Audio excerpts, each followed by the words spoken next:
Yeah, was that dramatic enough for you? I got chills already. I mean, being at home like this, I got chills, and then you just made that even more so. No doubt. I'm Victor Rojas. He's Mark Gubas. So glad you could join us for Angels Baseball here on Fox Sports West. And last night, we got a chance to see Tommy La Stella swing the bat and drive the ball out of the ballpark out to right field. He's been doing that quite a bit since joining the Angels. Yeah, when you think about it, Victor, that swing he's been able to create and the ability to drive the ball out of the ballpark. OPS, you look for 14, 18 to 7, 11. But last year, 832. Home runs, 16 is compared to 10. WAR better. Reason why, launch angle for Tommy La Stella. He's staying back in the baseball. He's been quick, but it's that launch angle, 34 degrees on this home run. He's lifting the baseball more consistently, getting that barrel of the bat out there quicker. 11 of his 16 home runs at this ballpark. Has made a great adjustment on breaking pitches. Back to 18, hit about 154 versus sliders and curves. This past season for the Angels, 318, all predicated around being able to lift that baseball, getting out in front of the plate and driving it with consistency, just like you, Victor. A little bit more of a full-time presence too. That helps to the confidence, and it kind of built for him in his All-Star campaign a season ago. Let's focus now on pitching a little bit. Patrick Sandoval, the Orange County product, will get the start tonight for the Angels. We'll also see another Southern California product in Matt Andriese. Victor, both grew up Angel fans. It's great to see that. Mission Viejo High School, Patrick Sandoval on the hill tonight. Matt Andriese, Redlands East Valley High School himself, said he loved the Angels, and now they're on the mound here at the Big A. Patrick Sandoval, I really love his fastball. It's been upper 90 so far. His curveball has been great. He's got an electric swing and miss changeup, and Joe Madden is a huge fan of his. If he gets strong here in the start here tonight, you might see him on that opening day roster. Matt Andriese has proven he deserves to be in that consideration also, not only for the starting rotation, but possibly out of the bullpen. He's been throwing great. 4 pitches, he's added in a cut fastball as well. He's very strong in spring training. He's been great in the summer camp as well. Throws a lot of strikes, pitches to contact. With his defense, he should work out really, really well with that. Happy to be home here at Angel Stadium? Oh, yes. Home, sweet home. Can you take us to break? Because we're going to step away for a moment with Sweet Angel Stadium with Sweet Home Alabama. Sweet Home Angel Stadium. I love it. We'll be back in just a few.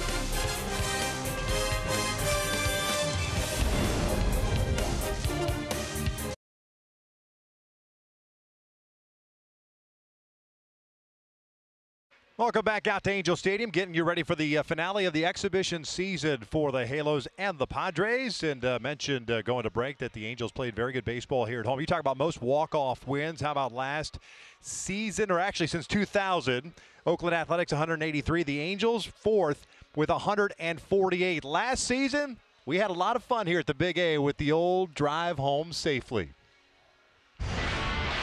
Skied out to shallow left field. Long run for Andrews. He reaches up, can't get it!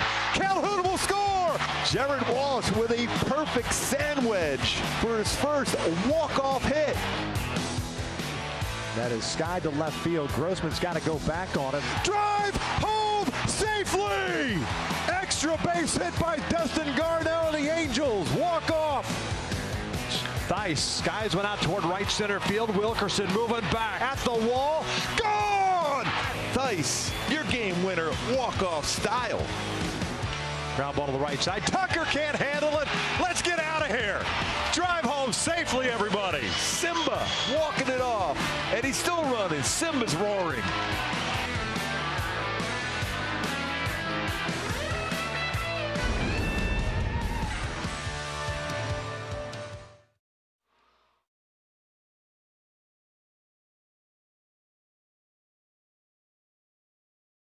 The finale of the exhibition season between the Halos and the San Diego Padres. The Angels wearing their red tops as they finish their so-called summer camp. And we are almost ready for baseball here. Let's take a look at Jace Tingler's lineup for the San Diego Padres. 70, excuse me, in 70-92 a season ago. They'll have Fernando Tatis Jr. leading things off at short. Manny Machado at third base. Tommy Pham at left field. Eric Hosmer at first base. Jurickson Profar the second baseman. Will Myers in right. Ty France will DH tonight. Trent Grisham in center field. And Austin Hedges is batting ninth and doing the catching. Let's take a look at the pitcher for tonight. It's a 23-year-old left-hander out of Mission Viejo, Patrick Sandoval. Yeah, Patrick Sandoval, good firm fastball, 92-96. He's touched 97 so far in spring training and in the summer camp here. Also will throw a slider, very good curveball, and a swing and miss electric changeup. Defensively for the Angels tonight, it looks like this. You have Justin Upton in left, Mike Trout at center.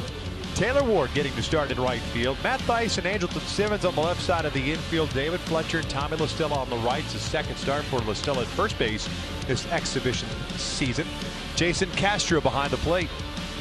And my go-tos for Patrick Sandoval to really have one of those good games here tonight where you want to see extension in the arm and throw the ball exactly where you want to throw it is that changeup. Changeup gets some swing and misses on a consistent basis. We get a lot of strikeouts and power that fastball upper part of the strike zone. When he's able to do that, that changeup is even more effective. That fastball 95, 96, even 97 with good deception upstairs and then the changeup down and away. Patrick a season ago, 10 games, 9 starts, 0-4 with a 5.03 ERA. 39 1/3 innings, 35 hits, 42 strikeouts, and 19 walks. And that was as far as the big league numbers were concerned. First one tonight is just off the plate. It's ball one. Slightly different perspective for us sitting behind home plate and able to watch the field from our home broadcast booth. Bouncer left side. Simmons to the backhand. One down. Boy, if you could do that all season long, the pitchers are going to be really successful. That left side of the infield. And Simba right away. Nice play. Shortstop to shortstop.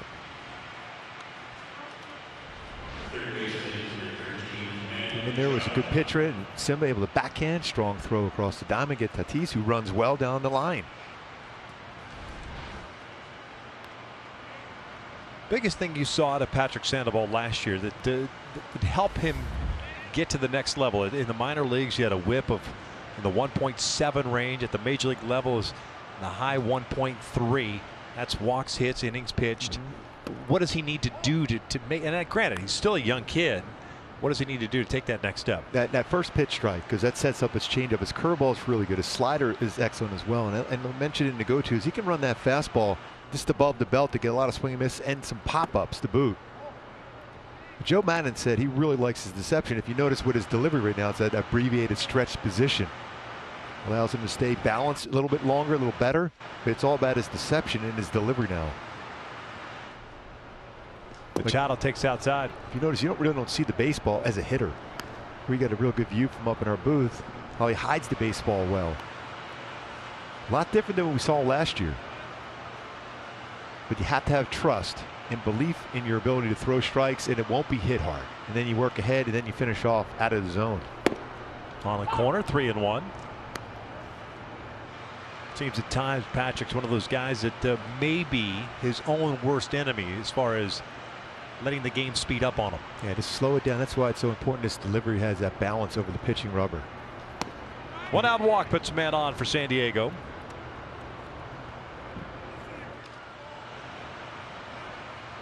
Tommy Pham coming to the plate.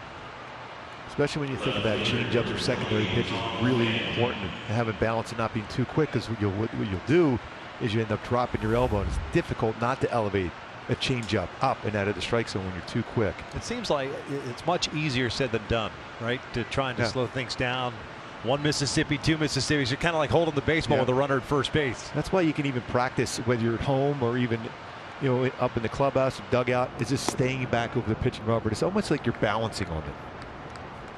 Because when you get a little bit quicker, you're already moving forward, and it's really tough to play catch up with your arm.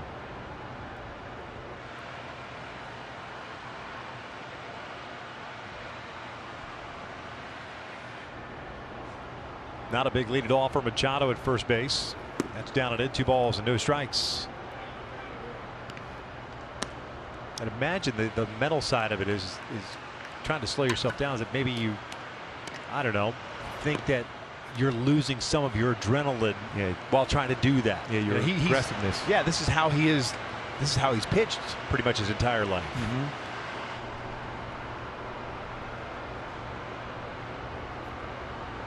2-0. Chopper toward third. Thaiss on to second. Fletcher, quick hands. That's an easy 5-4-3 round the horn double play. Way to the bottom of the first inning with no score.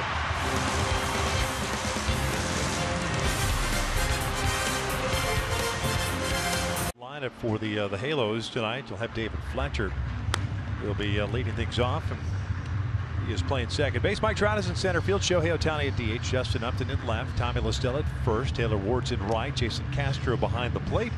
Angelton Simmons, a shortstop, and Matt Thaiss batting ninth. And playing third base, 27-year-old left-hander, California native Joey Lucchesi on the mound for the Padres. Casey's fastball is 88-92, but throws about 51% of those pitches fastball, slider, cutter, throw a curveball, and a really good changeup. Throws quite a few of them, 35% pitches changeups.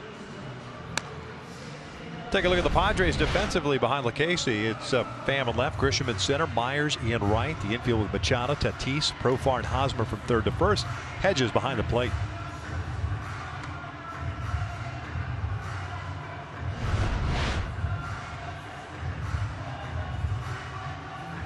Lucchesi, the left-hander, last year for the Padres, 30 starts, 10-10, 4.18 ERA, 163 plus innings, 144 hits.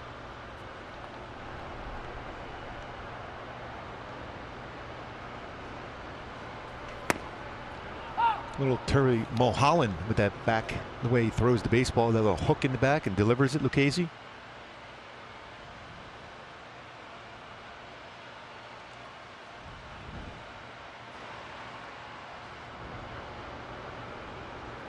Fletcher takes off the plate. 1 ball, 1 strike.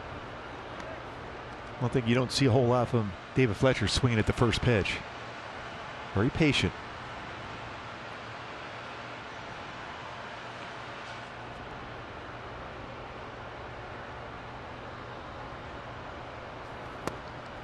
Well, slightly different in delivery of Lucchesi and Sandoval. Yep. Delivery that apparently he has been doing since he was 8 years old. It's kind of like how he learned how to pitch. Developed it. His high school coach encouraged it. Add a little deception to you. Yeah, you got a lot of moving parts before the baseball's thrown at you. Hopper toward third. Machado off balance. Throw to first base. Just makes it look so easy. 1 down. Nice play. He really is a real good defender. Third base and at shortstop. That is not an easy play. Off balance throw. Sidearm throw, but right on the money there. Hosmer, first base. Manny Machado, Gold Glove winner. Showing why. Tough little hop. Sidearm throw, but right square on the money.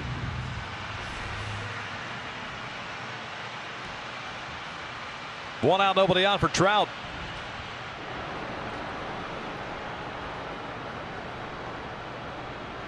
A little bit of a shift against Trout. Profar toward the middle. Hosmer way off the line at first.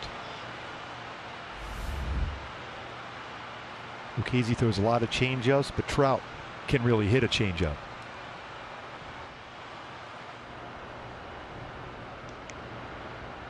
Trout last night with a double and a walk. 1 ball, 1 strike. Cool thing about being back in the booth, you can hear that sound of the mitt. Yeah. Now looking for that sound of the barrel of the bat from Trout. Casey, a 4th round pick by the Padres in 2016. Now Southeast Missouri State. Down in Cape Girardeau, Missouri. Missouri, I was going to say. Yeah.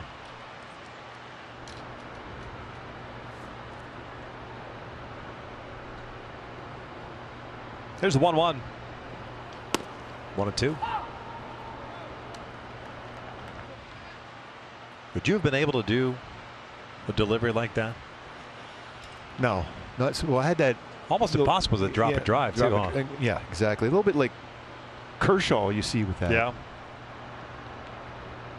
And the pause. Yeah, no.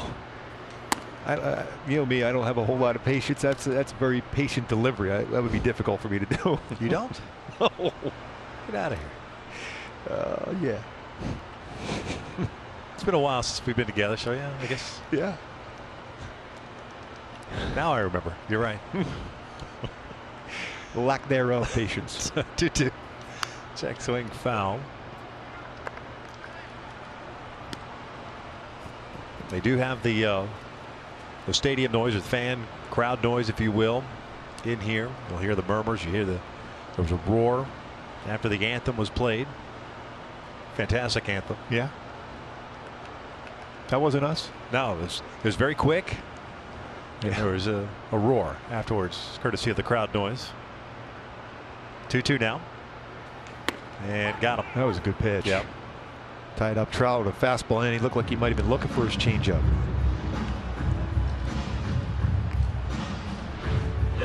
Stayed on top of that one. Good arm angle to run that fastball at the belt, inner half. If you're a hitter, you're locked in looking for something off speed. You hear a pitcher throws quite a few of 49% of his pitches off speed. But these are the games now as a hitter. You're just trying to read pitches. And you want success, but you just want to read pitches. From the lefty, right, I've seen some right-handed pitching, now some left-handed pitching.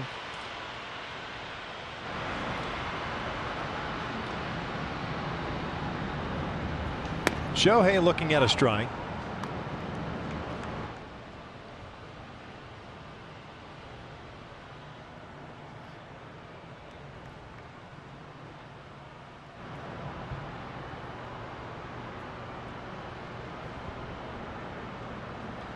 Shohei did not face the Padres 2 nights ago. It's in the lineup last night.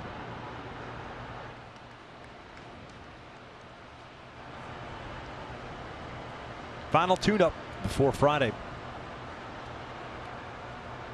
The 60-game sprint begins.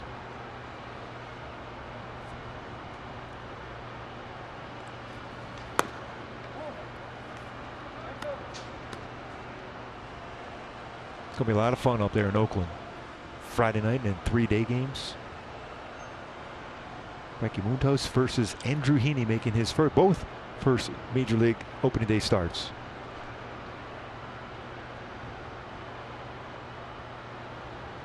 One-two, and he got him with the off-speed pitch. A 1-2-3 first inning for Lucchesi. We're off to the second, scoreless.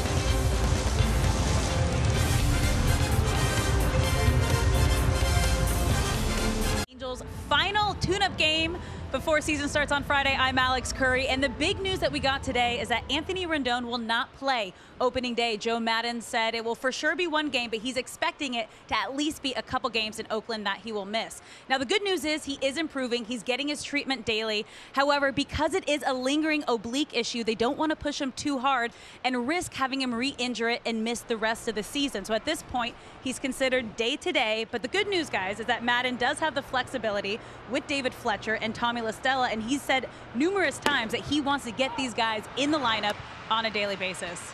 Well, I would imagine so, but there is no substitute to an Anthony Rendon. I mean, that is a huge part of this Angels offense. A key cog picked up in the offseason at third base, #1. That's been something that the Angels have needed for quite a long time. And the added punch in that lineup. Now, obliques can be tricky. Yeah, they can. So you have to really take your time. As much as you'd like to get out there, especially for a shortened season, you come back too early, and all of a sudden your season might just be toast. Yeah, you want to make sure you're ready to go. Yep. And you're not going to have any issues with it when you come back on a swing, or you had to come in on a baseball at third base. But 126 RBIs last year. It does give you, I guess, some comfort knowing that you do have guys like David Fletcher, Tommy La Stella, Matt Thaiss, Taylor Ward could play some third base if you need to. You do have some depth, but it's not quite the Anthony Rendon that you've seen over the years. Everybody I talked to during the offseason when that happened, everybody I talked to in spring training before the shutdown, it was all the same thing. What a lineup it is with Anthony Rendon as part of that lineup. Career highs last year for the Nats with the average home runs, RBIs, the doubles, the runs scored. I mean, look at that, 42 doubles average over the last 4 seasons. And a great fielder at third base. You talk about a clutch player in those big moments where he just slows the game down. He's going to make everybody in that lineup better just watching him at the plate in those spots. Yeah, and to your point, Gooby, the fact that I think a lot of people knew who Anthony Rendon is and what he had done for the Nationals, but not until he got to the World Series and you saw what he was capable of doing, as you mentioned, in those clutch situations, how calm he was in those pressure-filled moments. And look at some of the home runs and hits he had against some of the pitchers in that whole playoff run and the World Series, from Kershaw to Greinke. I mean, he hit the ball left field, center field, right center field, uses the whole field so well. And I still go back to the story when we talked to him at his press conference. I thought that was a pretty good pitch that Kershaw threw him. They were down 3-1 at that point. And what does he do? He gets a slider down and in, or break a ball, and he hit it out. He goes, I said, that's a good pitch. He goes, no, it wasn't. It's because he slows the game down so well. He can read that. Most other hitters hit that ball on the ground. Yep. Or they're out in front and they miss it. He hits it out at Dodger Stadium. And then Soto hit that mammoth home run to right center field. It was interesting, some of the quotes from the Nationals players. We're interested to see how we perform now without Anthony Rendon as part of our lineup in the field. Remember, they lost Bryce Harper just a couple years before that, so there was more so with Anthony Rendon. Pulled foul. Count remains full on Eric Hosmer. Rendon's former team will kick things off opening day tomorrow. They will host the New York Yankees. It's a pretty good game, don't you think? Yeah, then started up. Giants and Dodgers will do battle, so those 4 teams will kick off the 2020 campaign tomorrow night.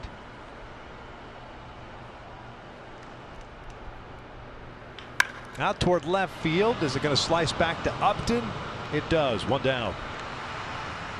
That's a swing. I think it's an impressive swing for Hosmer. That's what we saw when he was with Kansas City, hitting the ball the other way and driving it. When he tries to get into that mode of pulling the baseball, he's not as effective. That's a good swing, even though it's an out.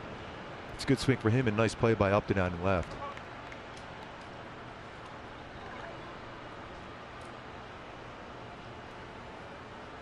One out, nobody off for Profar, the second baseman.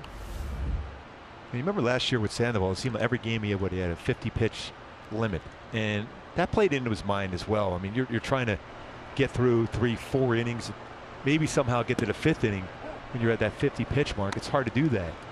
And when you have a pitch limit in your mind before you go out and take the mound, you're not quite as aggressive, I think, because you think, oh, I got to get some quick outs and I can't afford to make long at bats. Line down toward left field. Upton is going to track it down. Good route by Jay Up. 2 away. That was well struck by Profar. So Sandoval getting 3 outs via the ground ball in the first inning, 2 outs via the fly ball. Utilizing your defense, keep it in the yard, throw strikes. And Profar hit that one really well. 106 miles per hour exit velocity with a good read. And we saw Upton and Trout talking yesterday about hearing the sound off the bat and trying to react well. It looked like tonight so far, Upton's doing a good job as far as reacting off the sound of the bat and going in a good route. How much would that have affected you as a player in general, the lack of fans? I don't know, everyone did it at the minor league level, especially the lower levels. Whether it's high school or the lower levels of the minor leagues, you're used to that. But I've always said that, sometimes at home you get that energy from them. And when you're on the road, you get that energy and that hatred going when they start saying some stuff about you on the road too. But all the players make adjustments to everything, and I think you're going to see that. Remember the pitch clock in the minor leagues, the guys, everything like, no way, no way. And then all of a sudden you see guys who came up in the minor leagues were really quick. Right. Same thing with guys staying in the batter's box. You will adjust to that. I know Yates from the Padres himself, he said he fed off being on the road and hearing all those negative things about him before he came in the game. So you're just going to have to find a way to motivate yourself differently than when the fans would be able to create that. I'd imagine that it all depended on the individual, right? Because I would assume that there are some out there that this could help. Yeah. That it was the reverse. Yeah. They didn't like that name calling or whatever the case may be when on the road, and now they get a chance to just kind of zone in as to what they're doing. I know a certain team is probably pretty happy about no fans being in the ballpark. The Astros? The Astros. But yeah, there's some players that, remember even for the movie For the Love of the Game, when you could hear all the voices from the stands, that means you're not focusing on your job, whether at the plate or on the mound. Down goes Myers. A nice inning by Patrick Sandoval. We're off the bottom of the second with no score.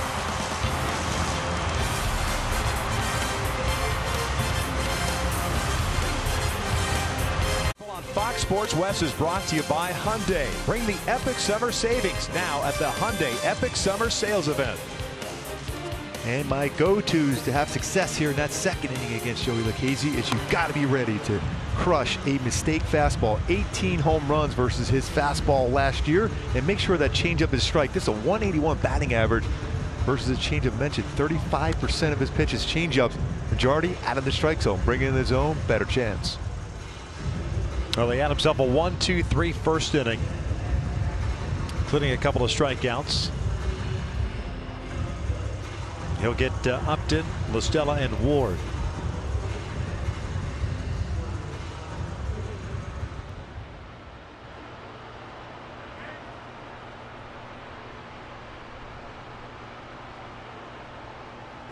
That changeup, by the way, he calls it a churve.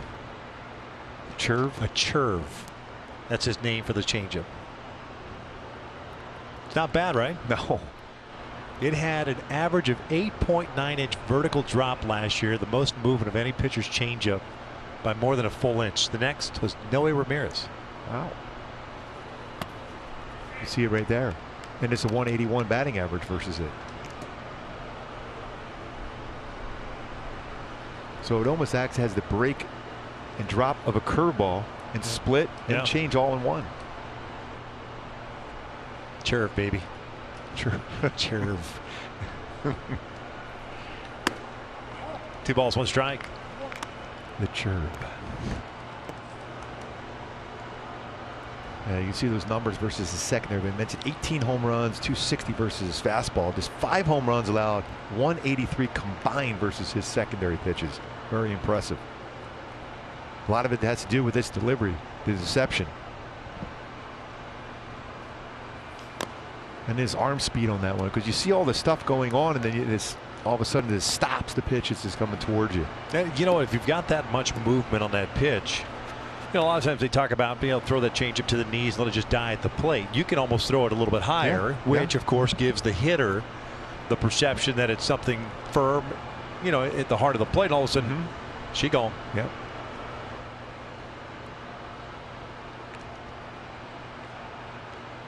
Two-two. Looking forward to a matchup between Kershaw and him, where they have their delivery. Be good for a jump ball in basketball. Yeah.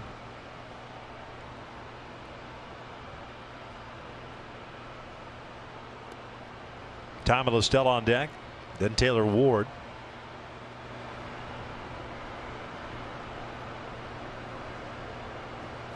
Upton rips one out to center field. Playable for Grisham. One away. Well struck by Upton.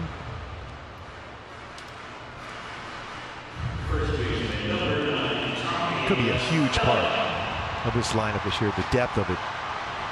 With Rendon not available for at least opening day, but even when Anthony Rendon comes back in the lineup, how about that balance you'll have with Upton if he could put together those numbers that we saw a couple years ago. He's a doubles and home run machine.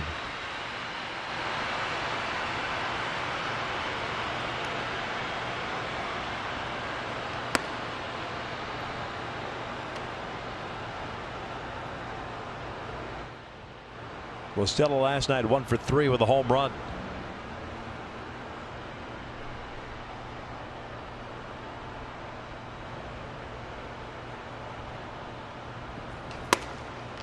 Lays off. 2 balls, no strikes.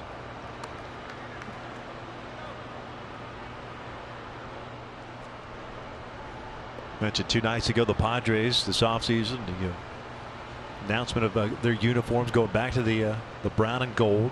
New manager Jace Tingler. 3-0. I like it. Yeah. A lot of talent in this organization now with San Diego.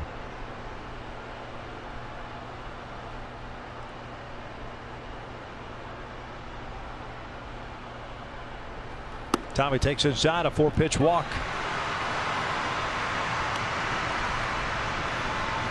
Hyundai key for the game tonight. I know you're going to like this one. Go to Motley Crue, being at home.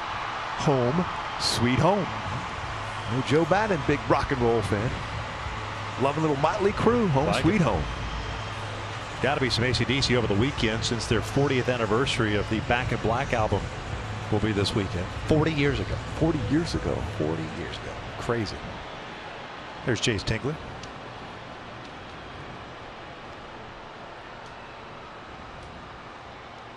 Taylor Ward at the plate, starting right fielder tonight.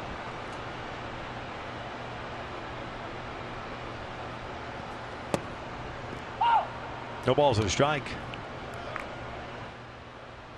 Tommy LaStella going back first base. Lucchesi with a quick move. Great view.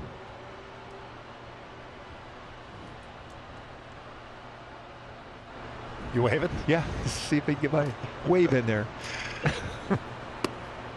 I was mesmerized by the flags, and it's like I saw something out of the corner of my eye. I'm like, are you waving? Oh, still the child. Yeah. Trying to get, yeah, look at us, look at us. Thought you were getting some exercise in.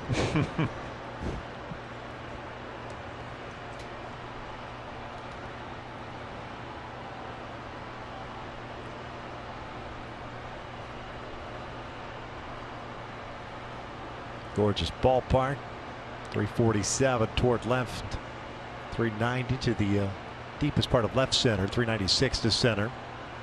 350 into the right field corner. Fell back. Good swing on that one. Laid back on that nicely on the off-speed pitch. All right, start waving again, Goop.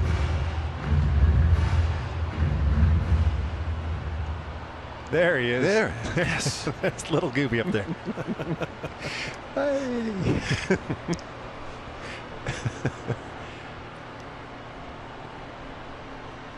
Throw over to first base. Listella, not a big lead for him over at first base. 4 career pickoffs for Lucchesi.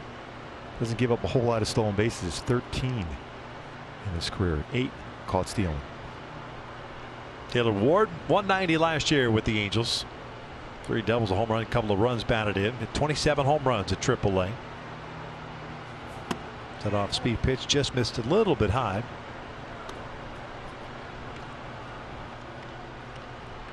But as a hitter now, you're seeing that's close enough now. I'm going to really have to be more aggressive as far as covering the strike zone or even close to it, because a borderline pitch went your way, it might not go your way the next time.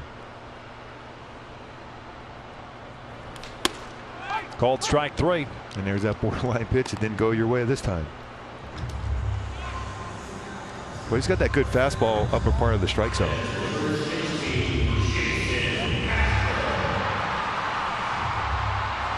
It's locked up. Taylor Ward just above the belt.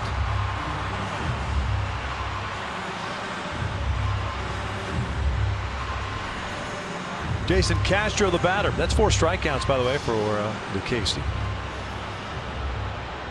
1 walk. That's Listella over at first base. Castro did not play last night. Max Stassi got the start behind the plate against the Dodgers. First one, a little bit low. Jason last year, the Minnesota Twins, 79 games, 232, 13 home runs, drove in 30. Second best as far as home runs, had 17 with the Astros a few seasons ago.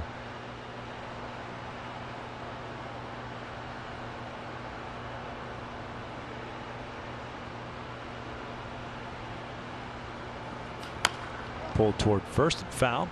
2 really solid defensive catchers in this game. Hedges, Castro.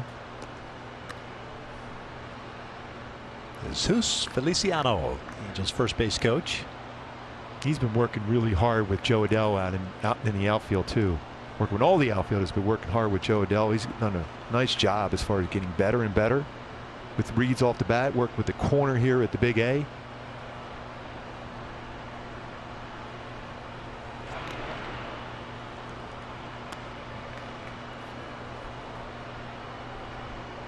It's Tommy saying, hey, I didn't have a stolen base last year. You're paying a lot of attention to me.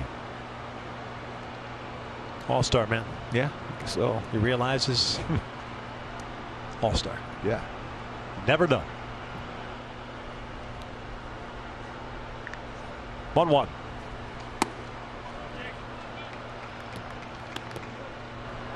Even almost a little bit of a quick pitch slide step in there. Tommy really has him rattled over there at first base. Yeah, better be quick in case he's going. He's back from that knee injury. Yeah.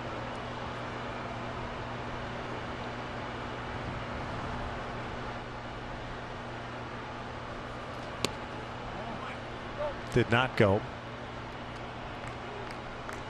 3 balls and a strike. Casey last year, very solid campaign.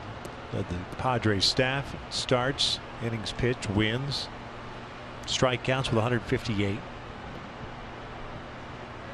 Most wins for Padres starter since Ulysses Chassin. 13 for the Pods in 2017.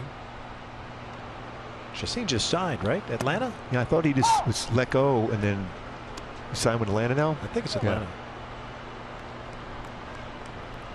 Wait, a couple years ago, what was it, Milwaukee? Mm-hmm. He threw the ball really good against the Dodgers in the postseason that run. Former Angel. Ran out a little gas there. Yeah. Towards the end.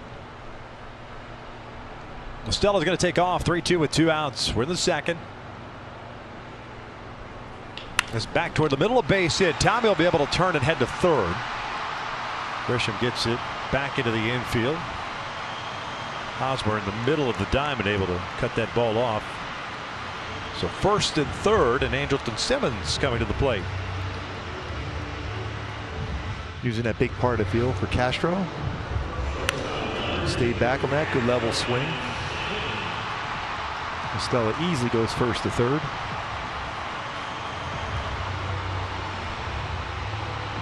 Oh, that's a good swing there from Castro. He's been swinging the bat well.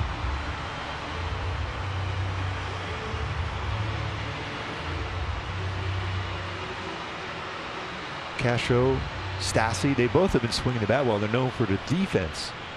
They worked hard in Arizona here and here in summer camp. 1-0 strikes on Simba. That time it looked like he slowed down in his delivery of that pitch. That's why that was elevated.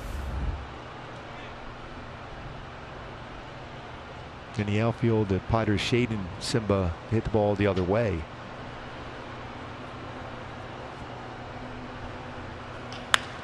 Down the right field line and out of play. 1 ball, 1 strike.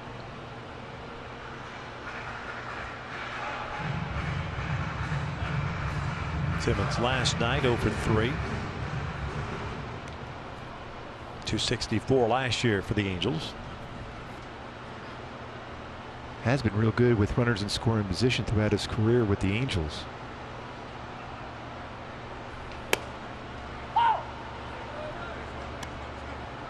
Last night defensively, starting a heck of a double play. How good is that? Look how far Mostella has to go to get to the base, step on the bag, and complete that double play. But Simba with a perfect feed. Mostella turns 6-4-3 double play, the unconventional way, and a look for Tommy Boy. He was all over social media with a number of different his looks and his drinks he was having in the dugout. That thermos.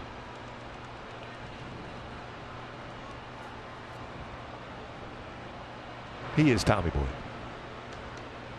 Yeah, literally. He most certainly is. Mostella at third base. Castro at first. That is punched down the line. That's a fair ball. Mostella will score. Castro on his way to third.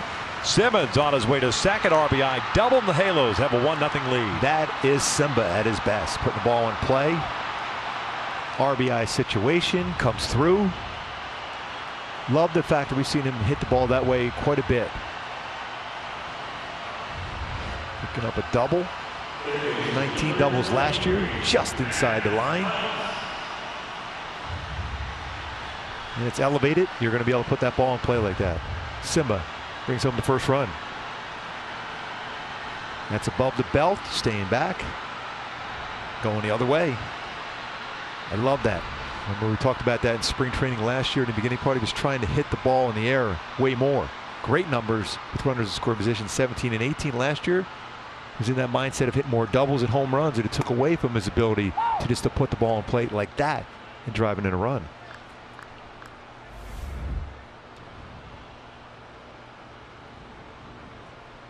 Matt Thaiss starting third baseman tonight. 53 games with the Angels last year. Has runners at second and third. That's a pretty good pitch. Not called a strike.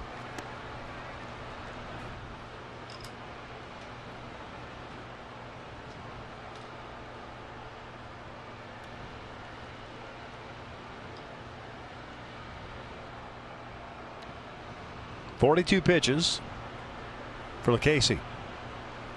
Nice check swing foul. 1-2.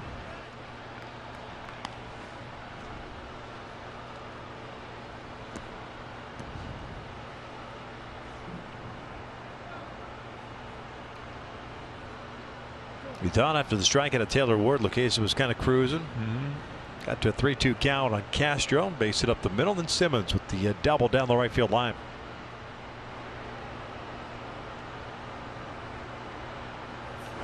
Called strike 3. The Angels do get a run on that Simmons double, take the early lead. Simmons putting it in play. It's away, hits it to right field, driving in a run on a double.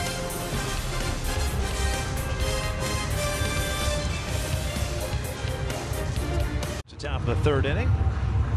Patrick Sandoval back to work. Simmons giving the Angels the early lead. Sandoval has faced the minimum 6 batters, courtesy of a double play ball that he threw in the first inning. So he'll get France, Grisham, and Hedges, the bottom third of the order. 28 pitches, 1 strikeout, 1 walk. Sandoval scheduled to go 3 innings tonight, and Matt Andriese to follow. Andriese has thrown the ball really, really well so far.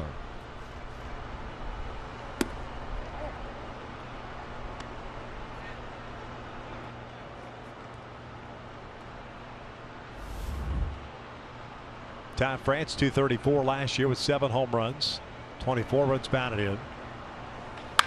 Hit this one through the right side with a shift on. Picks up the leadoff single.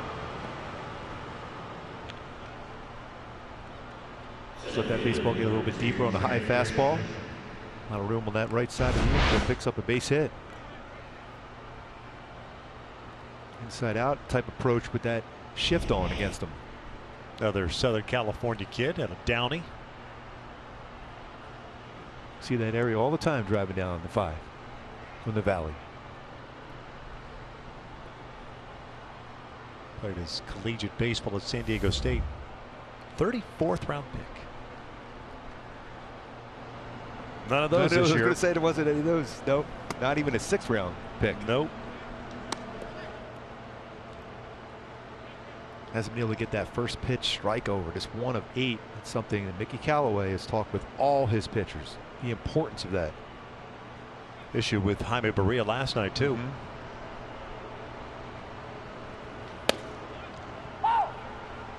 That Ball to strike. That always goes back just to trust yourself. You're not going to throw pitches right down the heart of the plate. Go towards a corner. You don't want to go right at the corner. Go towards a corner. And then you start expanding once you get ahead of the count. Otherwise, you got to bring it in the middle part, and that becomes a more hittable pitch.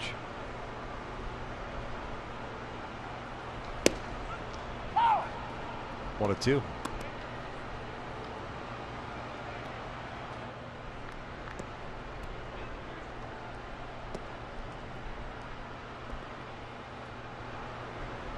He rides a high fastball here. Upton's got to be ready at left field.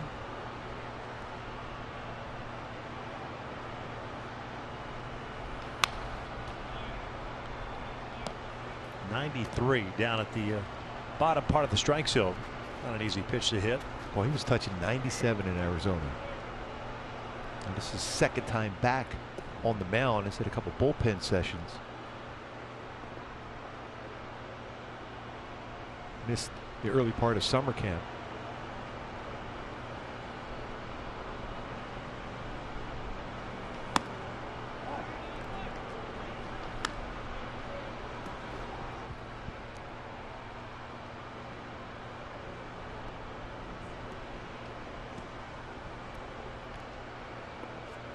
There's a lot of talent. This comes down to trust.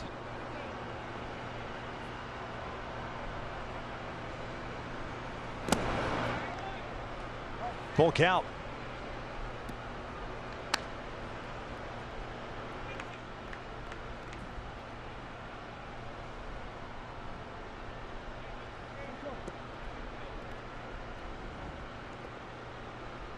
Cool shot down the line. The St. Archer Club. Remember doing a game there, what, a couple years ago we did from up there. Yeah. Couldn't see a thing for 3 innings. 3-2. Walked him. In off the plate on the off-speed pitch. So the first 2 batters reach against Sandoval here in the 3rd inning.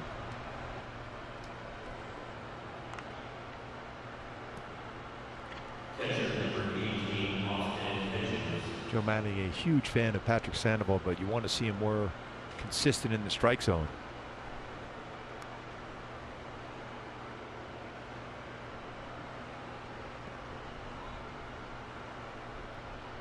Austin Hedges, the batter. He's the catcher.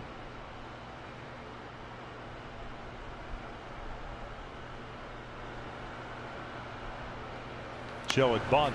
Nice one down the third base side. That might go as an infield base hit and more. Error will bring home a run. Heading to third base is Grisham. Hedges ends up at second base, and we're tied at 1. That's one of those plays too as a pitcher. You always want to try to get it out, but you're better off just holding on to the baseball. I just realized that was a great bunt.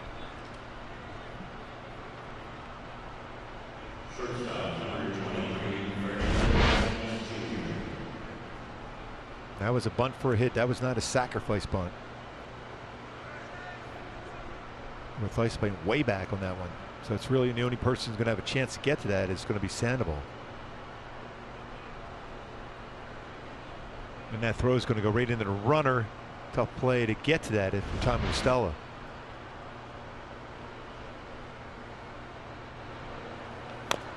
Dribbler right side. He's covering some ground, isn't he? And safe at first. No, they got him out. You might want to They're check gonna it. challenge that. It's going to be 2-1 on the infield base hit. That'll get overturned. I mean, from our vantage point, Yeah. it certainly looked like Tatis was through the bag. Talk about covering some ground. Yeah. On both sides. Patrick Sandoval's just trying to get back into. He might be dead. Yeah.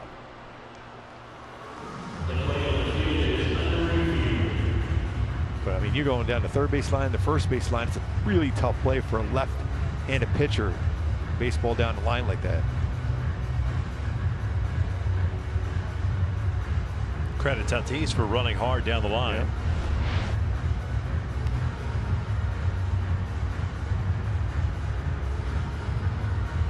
Back to Patrick Sandoval coming late to summer camp, tested positive for COVID. He's trying to get his strength back, trying to get back acclimated to the mound. This is his second time out. He's got to cover the third base line, first base line. He might not mind this little bit of a break here. Get a breather. Surprising it's taking this long.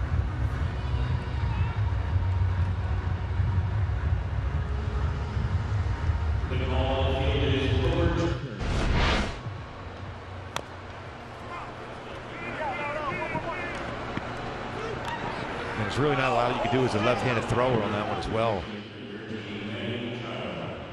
Maybe throw it at his back. Yeah, and Once he was inside the line.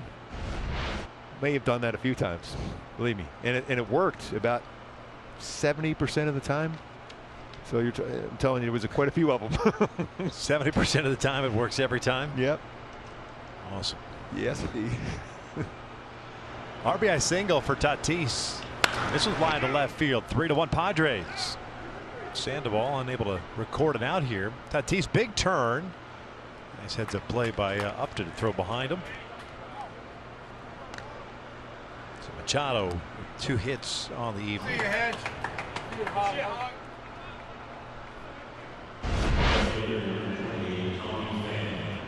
Now just got middle part of the plate. Machado, we saw last time around that first game. Patient is on the first pitch, not on this at bat.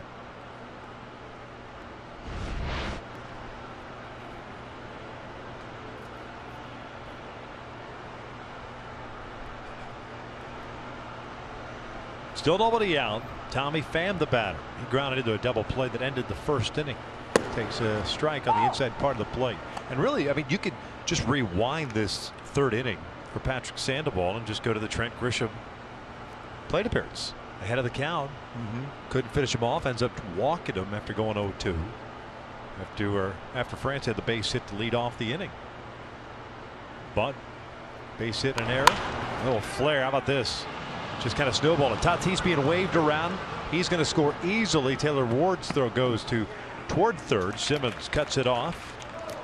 It's 4-1 San Diego. Pham with the RBI single. Solid season last year. Rays. making contact.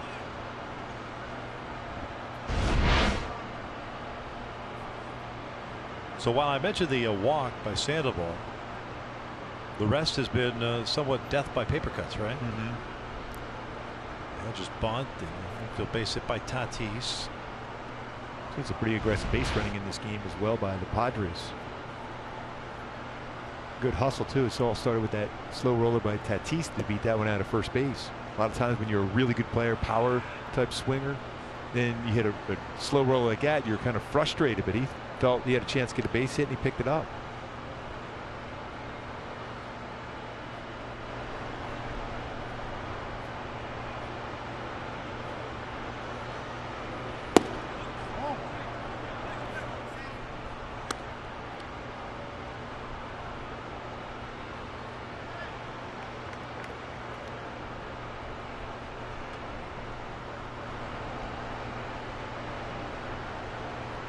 Hosmer lined out to Upton in the second inning.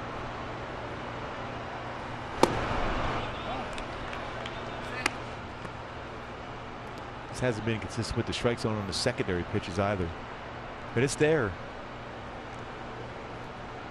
And this is second time out on the mound. Remember, the pitchers pitching a number of those summer camp games and scrimmage games.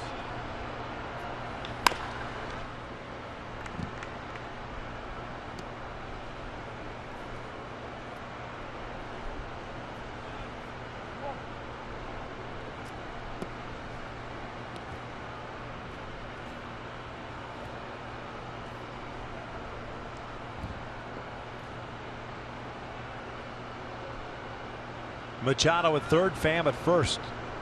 Padres have struck for 4 so far here in the third inning.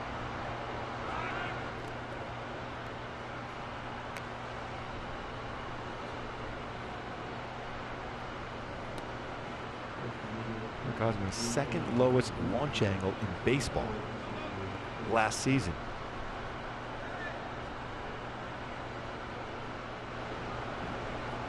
Solo picked up 99 RBIs, driving the ball to the gaps.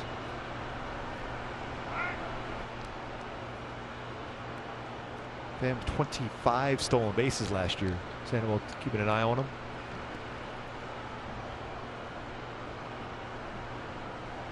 Tatis runs well. He had 16 stolen bases last year. Myers with 16 as well for San Diego. So there's pretty good speed in this lineup for San Diego.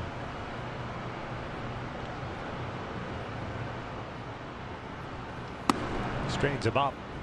3 balls and 1 strike. The reason why we've been talking about a stolen base of late, because I think in a situation where you have a 60-game sprint like this year, you might see a manager put the stolen base back in the conversation. You might see more hit and runs. You might see some sacrifice bunts, because the feel of every game being a playoff from the first game on. Can't rely necessarily always on the home run ball. Big rip by Hosmer, comes up empty. Not surprising considering the 3-1 count. And you knew Sandoval didn't want to put him on. And you knew you were going to get a fastball. Yep. Now there's some pitchers that actually pitch better in those spots when they're behind, because they can throw something off speed because hitters are sitting on the fastball. But you better be able to throw your changeup for strikes, though.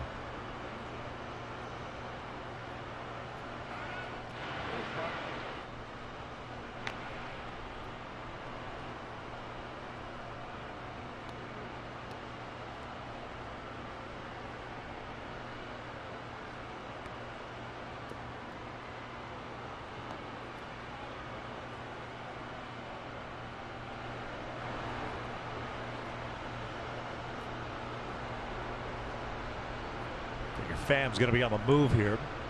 Does not go, and Hosmer fouls it back. I think he would have, but Sandoval did a nice job of holding the baseball and it froze him. And just because it's 3-2 doesn't mean you have to go, especially no outs.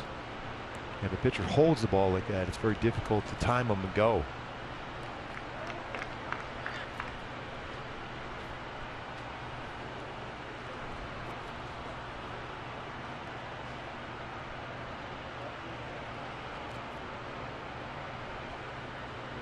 Pham, he's thinking about going, but a little bit of a quick slide step. That's out toward left field, chasing Upton back. It'll bring home a run, sac fly, and it's 5-1 Padres. That's twice tonight that Hosmer's gone the other way. He's hit the ball well both times. That's saying something considering the struggles he has had against left-handed pitching.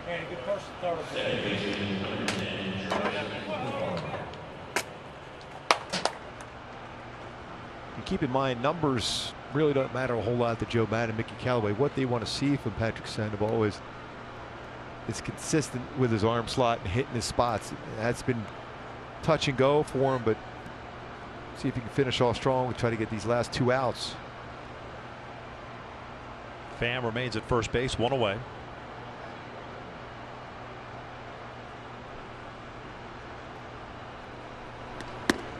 Just to finish my thought on Hosmer, 557 OPS against left-handers his first 2 years with San Diego. That's surprising with his swing, the way he can hit the ball the other way, that would be the case.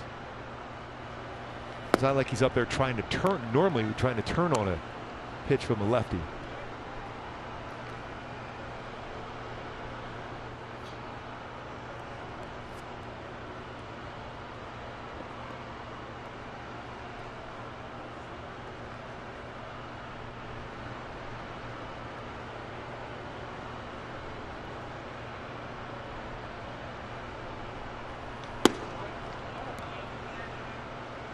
Two balls, 1 strike.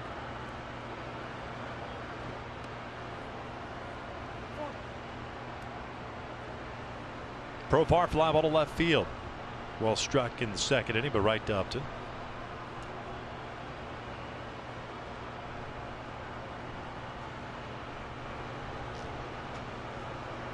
Profar, the 8th man to step to the plate this inning. Top part of the zone. 2 balls, 2 strikes. Tell by the frustration with Patrick. He's been shaking his head even though he got a called strike there at 92. Hasn't been that 95, 97 fastball.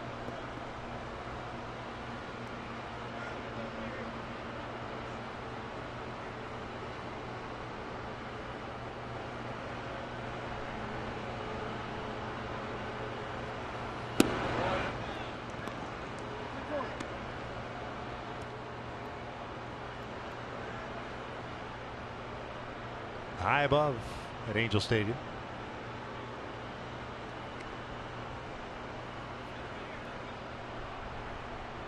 Good views here tonight. We haven't seen this view for us for quite a while. Yeah.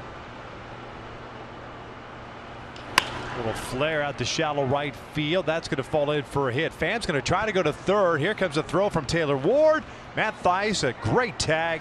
2 down. Nice throw by Taylor Ward in right field.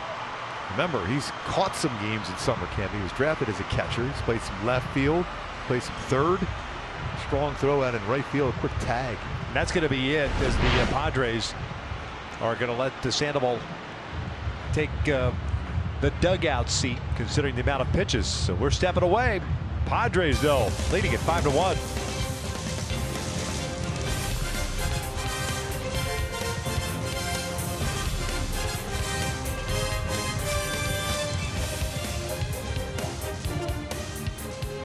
Talking about making contact, #1 in Major League Baseball is the highest contact percentage.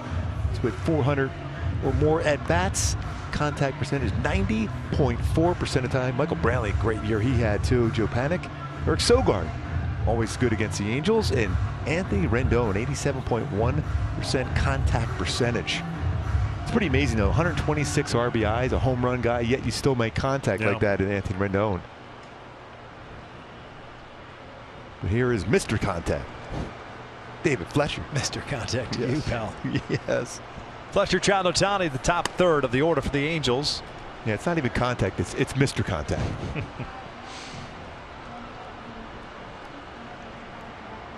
Fletcher grounded down in the first inning, 0 for 1.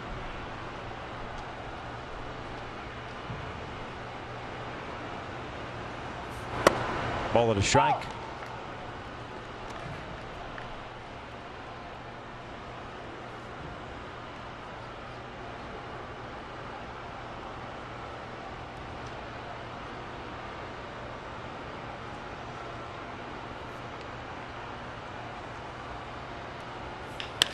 chopper. Over to Machado. One down. There's some pretty good range and arms in this infield for the Padres. Machado, Tatis, Profar. He's got a lot of range. You remember he had some issues throwing the baseball last year, but he is a solid defender himself, and Hosmer's a Gold Glove winner. Yeah, he Profar, that is. He had the yips over at second base. But he can cover some ground. Yeah. Trout stepping in. In case you're wondering why the inning ended, the half inning ended the way it did. A lot of times it's an exhibition, number one.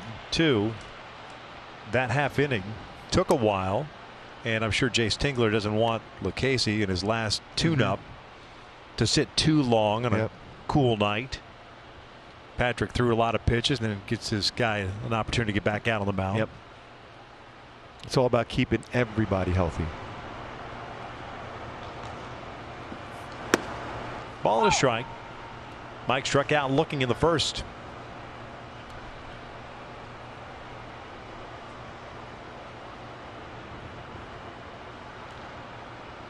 Remember, he got Trout out on a fastball in, looking, first at bat.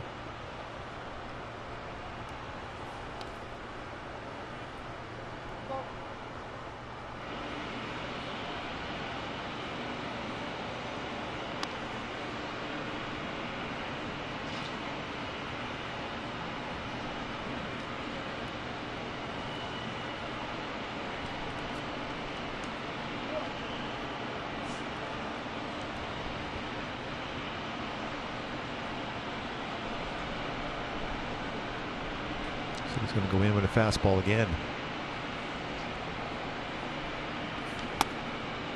Not fully committed. You know, I got him looking that first time up. I don't know. I don't know if I could try that one again. Even with a 5-1 lead. Nobody on, right? Maybe with a different batter in there. You might think that way. How would you ever get over the hump if you're not willing to do it in this kind of a setting? Backhanded by Machado. 2 down. Didn't want to give up the earned run. So important. Yes. Going to try to avoid Manny Machado. He's made 3 plays really solidly for the base. Trout heads back to the dugout. Ohtani will come to the plate. In case you're wondering, Trout had a Zoom press conference with the media members before the game today. I know a lot of people were speculating as to whether or not he's going to play or not play. Rest assured, he'll play. He is going to play. That's what he said. I'm playing. But in what context did he say I'm playing? Okay. You just never know. I'm sure there's some people that were a little rattled when they saw Trout Zoom press conference 3:10 today. Yeah, there might have been a few.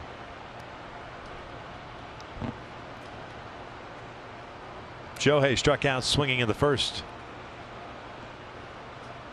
Mike and Jess, first child due August 3rd.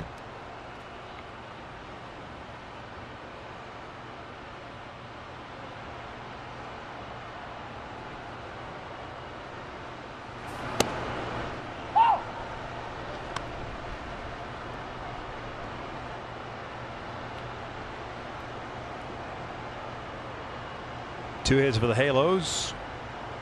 Single and a double. Got a run in the second, but San Diego responding with 5 in the third. 1-1 now. He was on that one.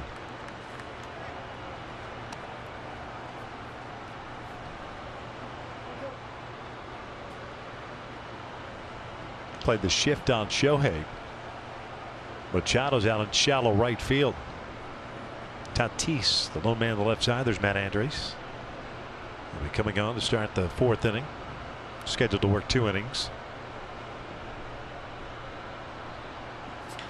Through the left side, a base hit. Good piece of hitting. 2-out knock for Shohei. You know, always a different approach when he's got 2 strikes as compared to he's ahead of the count.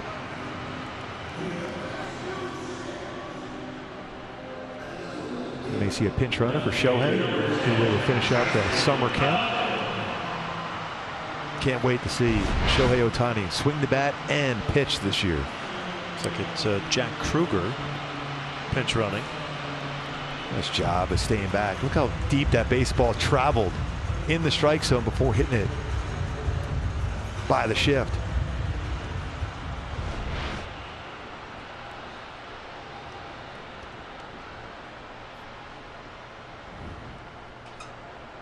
Justin Upton 0 for 1.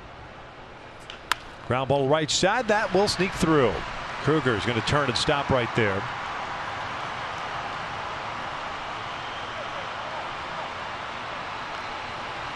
Kruger, another Southern California product of Oaks Christian High School. Justin Upton coming out of the game. Michael Hermosillo taking over as the pinch runner. A good job of letting that baseball get a little bit deeper. It's all about that timing of your swing.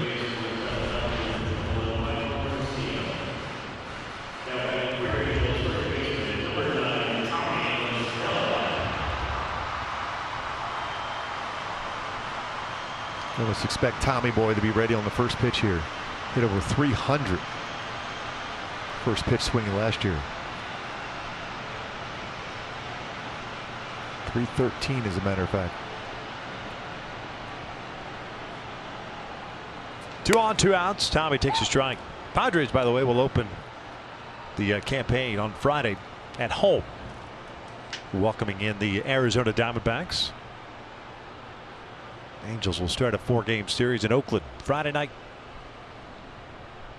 1-night game, 3-day games before coming back home on Tuesday for their home opener against the Houston Astros. That is pulled into the right field corner. That's going to go for extra bases.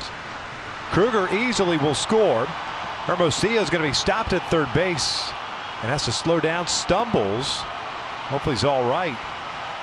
It's a late stop sign by Brian Butterfield, who is down past the Angels on deck circle. Usually very aggressive as far as sending him home. He didn't feel comfortable doing that the way Hermosillo was going around the bag at third. Another good swing by Tommy Boy. Tommy La Stella. He's ready for the season to start up. Jared Walsh will pinch run for him.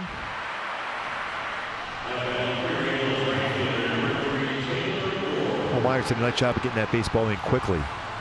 Did a cutoff man.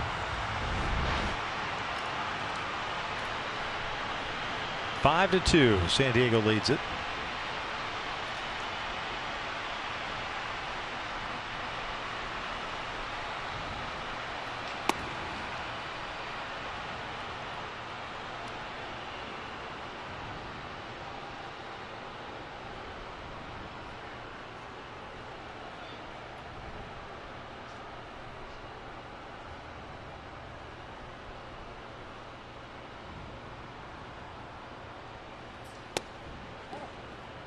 Just missed in. Taylor Ward struck out looking in the second. Heck of a throw to wrap up top of the inning, gunning down Tommy Pham. Believe me, that's something you'll notice the front office and Joe Maddon, the entire staff. Ability to play a number of different positions. It's a firm throw from right field for Ward, and he's caught some. Potential him being maybe the emergency third catcher if he makes the 30-man roster. Yeah, remember, it's a 30-man roster to start. 4 weeks into it, then drops down to 26.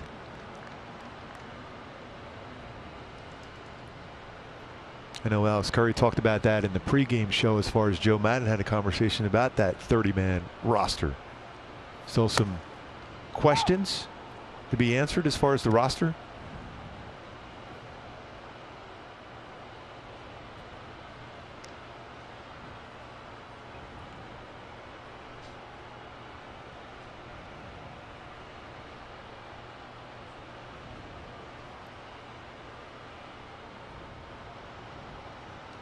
Two. Missed it. Full count.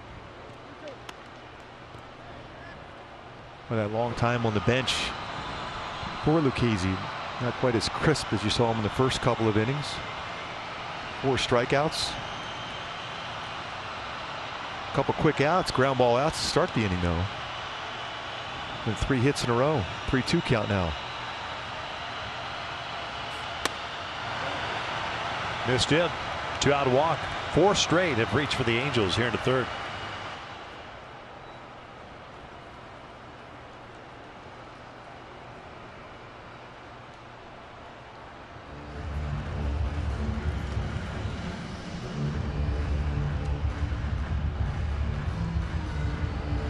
Larry Rothschild, pitching coach, out to pay a visit. 65 pitches now for Lucchesi.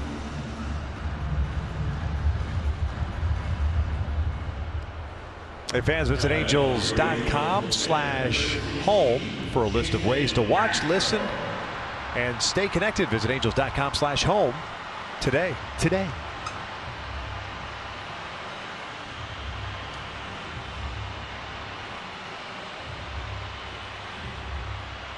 Bases loaded.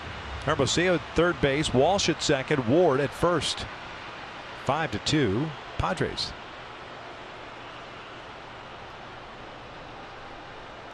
Jason Castro with a base hit his first time up.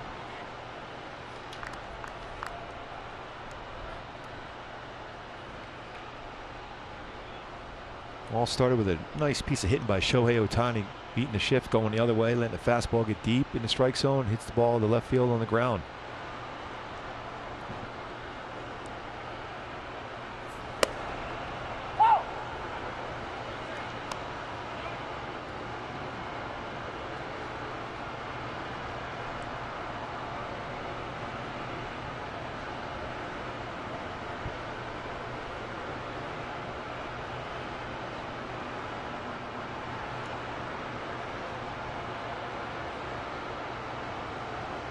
One now. Castro loose one out toward left center field. Here can Grisham with a diving catch. What a play that was. Third out.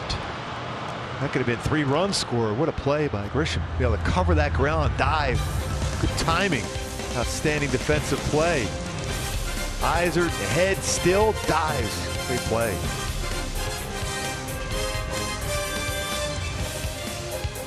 Between 2018 and 2019 for Tommy La Stella, 7.7 degrees.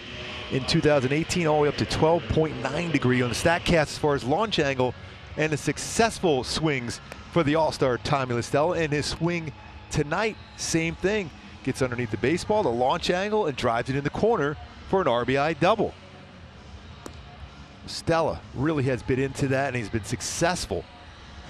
Joe Maddon says that so often when he sees that swing from Tommy La Stella, it's like it's just right on top of the ball, and he's able to lift it with his little bit improved launch angle to get the ball in the air. So what you're saying is he has been, for his first year plus with the Angels, La Stellar. He is the man of many nicknames, I think, right now. See how many more we can come up with before Friday. That's La Stellar, Tommy Boy. Matt Andriese on the mound. 30-year-old right-hander. Or as Patrick O'Neill would say, Stella! Matt out of Redlands East Valley High School. UC Riverside. Placing Patrick Sandoval. Andriese facing Will Myers. Right fielder. Halos traded for Andriese back in January from the Diamondbacks for Jeremy Beasley. That's that paint with his fastball. He's not overpowering. Control and hitting his spots really important for Matt. His fastball is going to be 90-94 with a cutter, slider, curveball. Real good changeup as well. 37% of his pitches changeups. Slider misses. 2 balls and a strike. Andriese last year career high in games, 54 with Arizona. 5-5 with a 4.71 ERA, 70+ innings, 79 strikeouts, 27 walks.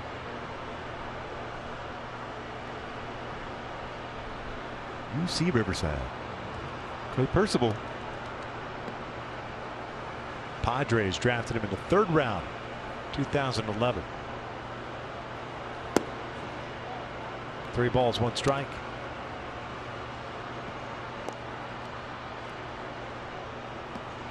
Traded to Tampa Bay January of 2014.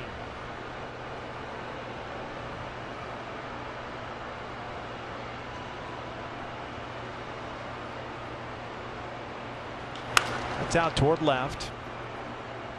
Got it towards the end of the bat. Hermosillo's there. One out. And that ball you mentioned towards the end of the bat, good location. My go-tos for Matt Andriese to be successful here tonight and continue to throw the ball the way he has this year. Location of the fastball, very important, and a glove side command of his changeup. That's that outer part of the plate, especially on that right-handed batter when he throws that, but also to do the same with the lefty just to show that in to be able to get that outer half. The location, the fastball, getting ahead for Matt Andriese.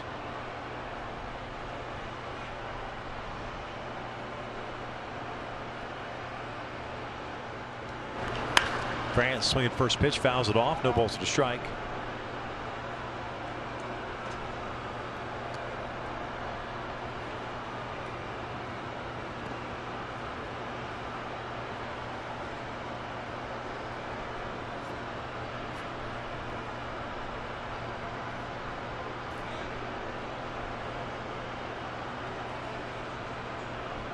France had a base hit his first time up. He started the rally for the Padres in the third inning. That's a good curveball. Yeah.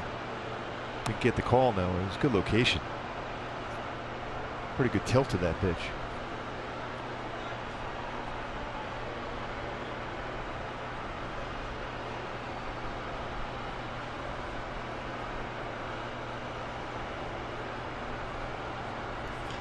Out toward right field. Ward moves over.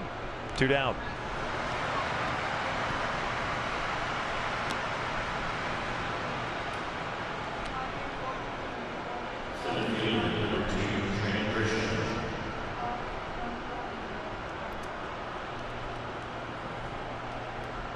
Trent Grisham coming up. Nice diving catch to Rob Castro.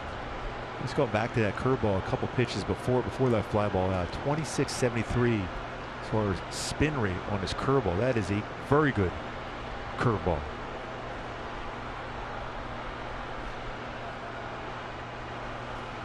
There it is again.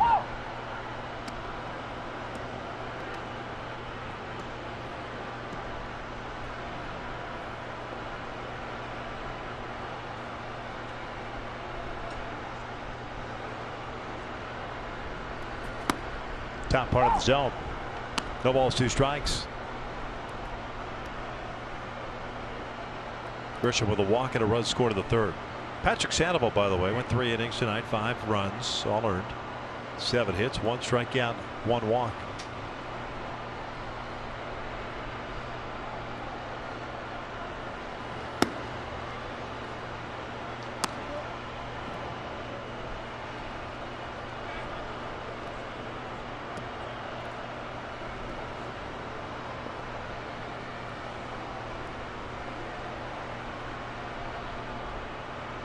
You see that changeup.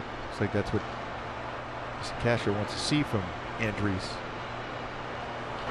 Line toward the shortstop area. That's Matt Thaiss with the shift on, unable to come up with it. So Grisham's on board with the 2-out single. It's a pretty good pitch too. It's a better piece of hitting.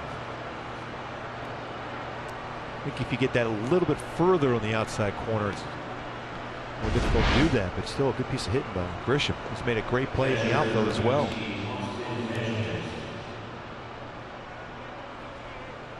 You can't throw a pitch much better than that. One of those ones you just say, hey, credit the hitter for staying with it and try to pull it. Were you a big fan of that? Credit the hitter stuff? No. How many times did you walk between the mound and first base after you giving up a base hit and say, hey man, that's a good piece of really good piece of hitting? I might have said a few other words with that. I didn't really like hitters a whole lot. No, at all. I don't think they liked me a whole lot either, so that was all right. I didn't mind. Yeah. I heard some choice words over the years. Hang with them. Not you, them. Yeah, right? Exactly. Austin Hedges had a bunt base hit and a run scored in the third inning.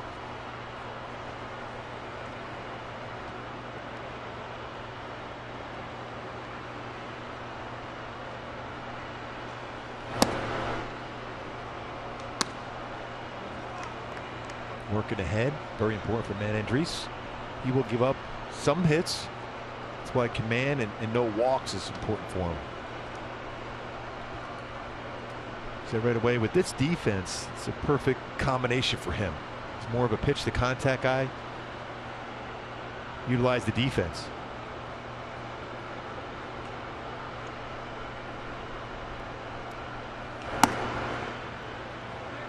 One ball, two strikes.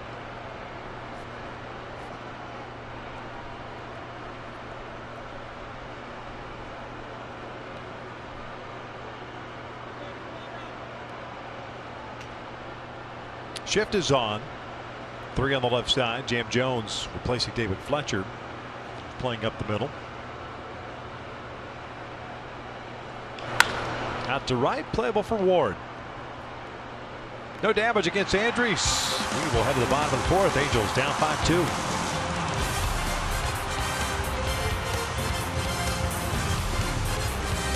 How about that? You excited on Friday? Yes. Angels and the Athletics kicking it off for the 4th consecutive season up in Oakland. Up in Oakland, yep. Andrew Heaney, the Heen Dog, making his first major league start on opening day. Yeah. Frankie Montas, who had a really good year last year. Power fastball he has. It's a pretty good team, Oakland. 97 wins back-to-back seasons. Andrelton Simmons lifting one out toward deep left center field. That ball has some carry and toward the wall. That is gone. Simba. Big fly for Andrelton Simmons. I'm not sure he thought that ball was gone off the bat. There's sometimes when he swings the bat that you know, the eyes and head are moving all over the place. And even Jeremy Reed joked about it that last time up when he had the double. Simba roaring with a home run and a double today. Got it through the marine layer here on this July night. He jumped on that fastball. Somewhere, somehow, Tim Salmon heard that. The marine layer as he got out. Simba was able to power through it.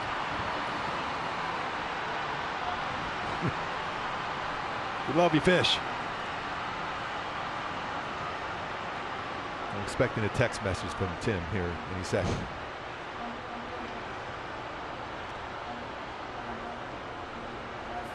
Back toward the middle, knocked down by Lucchesi. Nice retired for the first down. You know that Fish is right now sitting by a fireside, enjoying the marine layer. Oh yeah, definitely. Ready for the post-game show. Yes, he is.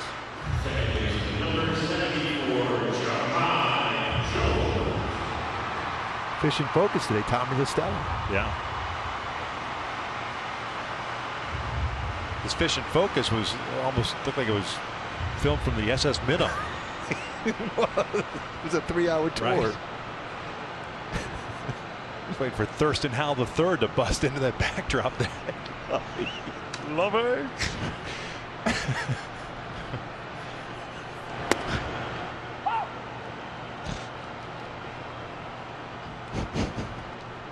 Here's Jam Jones for his first plate appearance.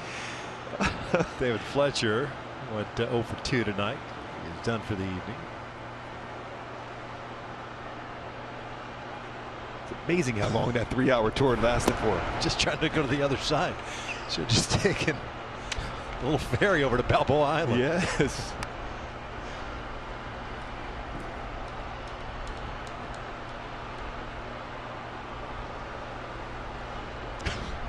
He is everywhere. I think I've told you the story. We were vacationing.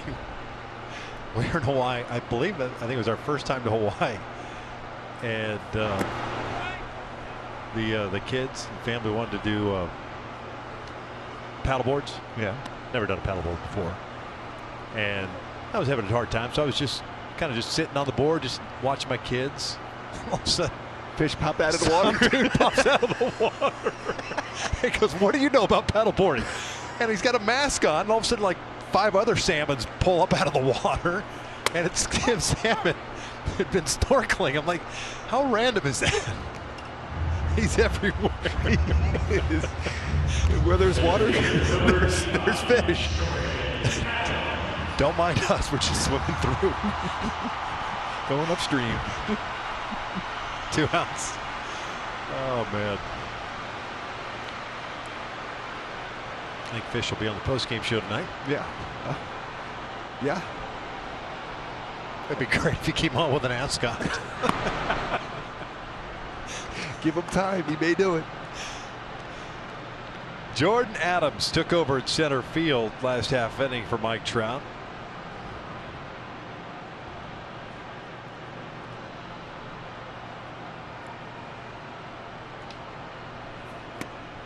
A little bit tardy on that pitch.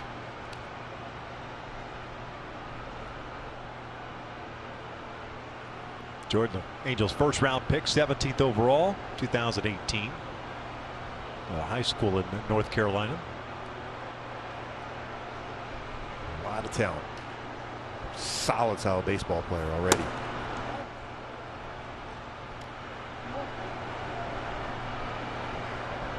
Spent most of his time last year, Burlington, the Midwest League. 97 games there, hit .250 with 7 home runs and 31 runs batted in.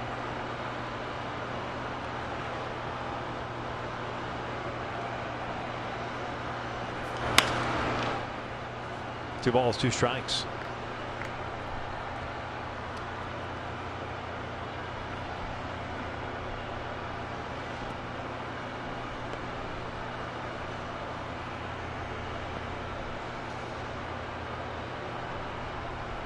'79th pitch of the night for Lucchesi.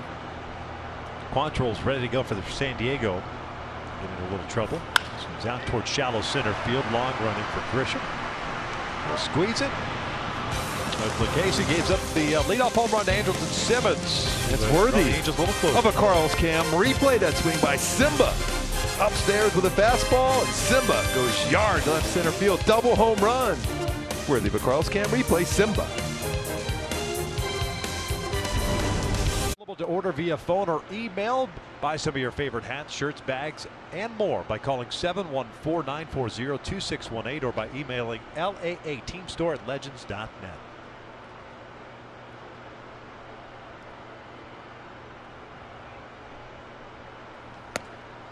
Top of the order for the Padres. San Diego leading at 5-3. It's Tatis, Machado, and Pham, the scheduled 3.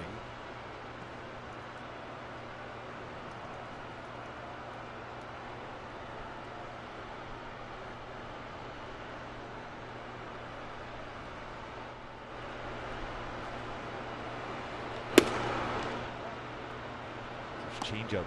Good movement on that one. Didn't get quite enough of the strike zone crossing the plate to get him to swing at it.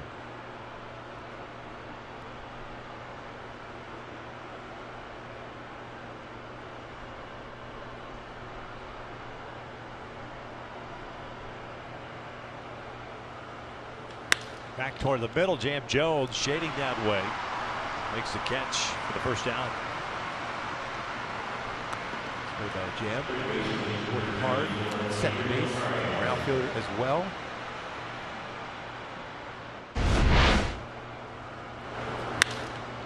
Defense set up perfectly on that baseball hit right back up the middle. Gabriel Arias coming up. So Machado is done for the evening.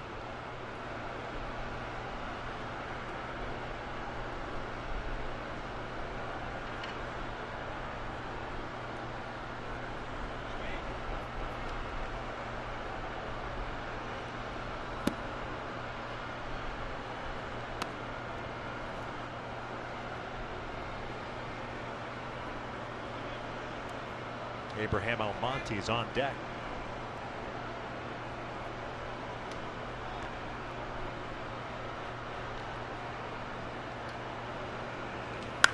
Flipped it foul. 79-mile-an-hour curveball followed by a 90-mile-an-hour fastball late. Separation of the speed of those two pitches and location as well.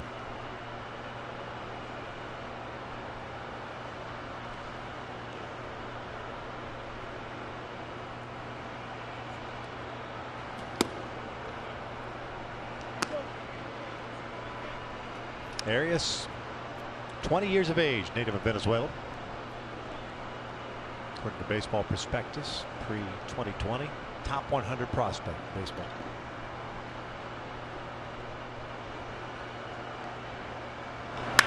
Right side, past Jones into right center field. You see why.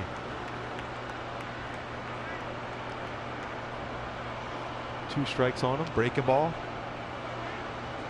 Shorten up. Good contact to right field.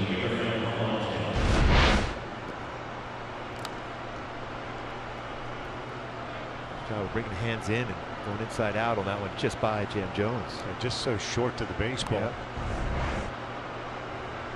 Like Link Elsinore last year, 17 home runs. Abraham Almonte at the plate.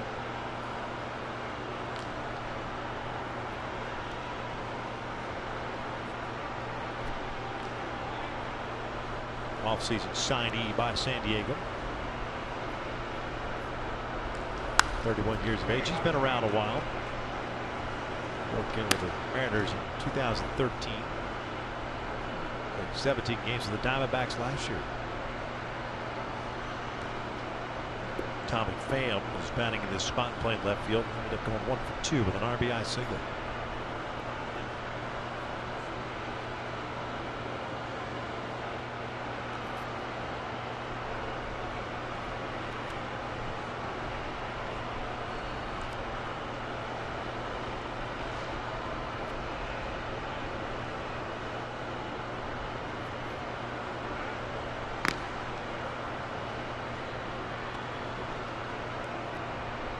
He's looking for that ground ball double play.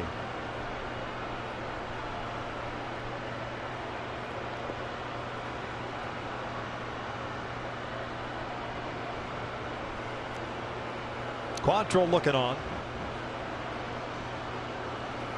Monty takes a strike.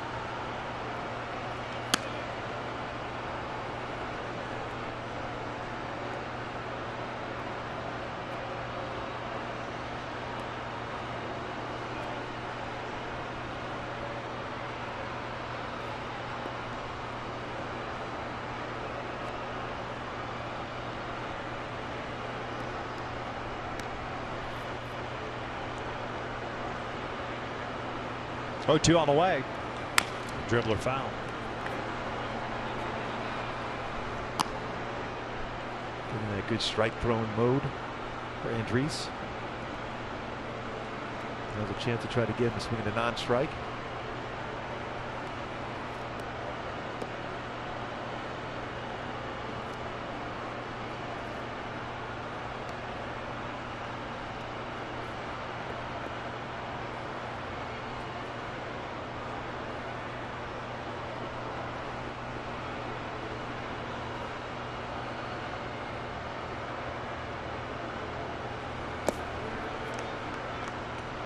Just a little bit too far off the outside corner.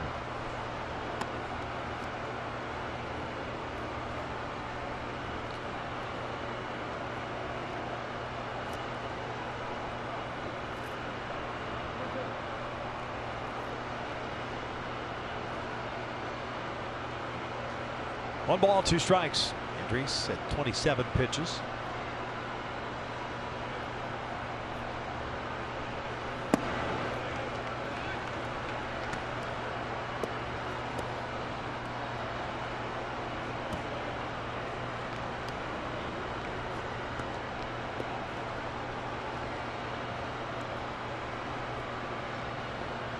This is the pitch you want to get him with right now. You don't want to give it a 3-2 count. Or force you more in the strike zone with the pitch. You still have the options here, 2-2.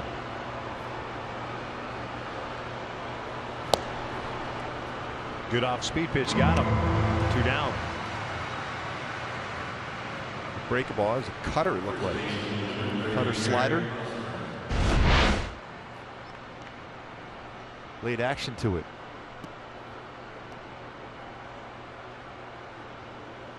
Even you make contact, gets off your foot. Good drive, getting that front shoulder in. Location. Here's Hosmer, the first baseman, 0 for 1. Let a sac fly in the 3rd inning.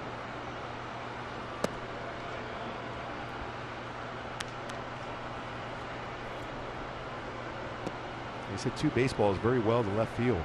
Left center, left field.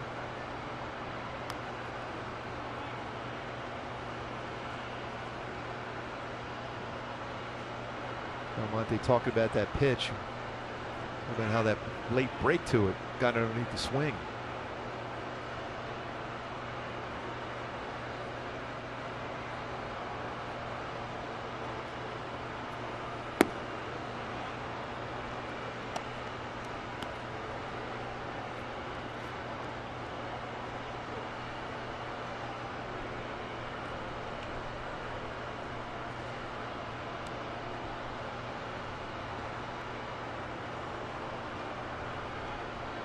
Last time up, Hosmer had a big hack on a 2-0 pitch.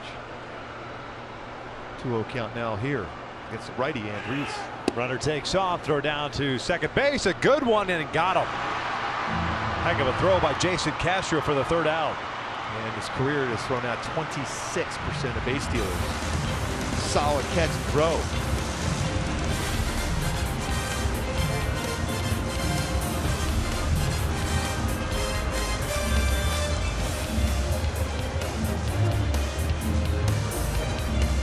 Now it's time for the Arco top tier play of the game.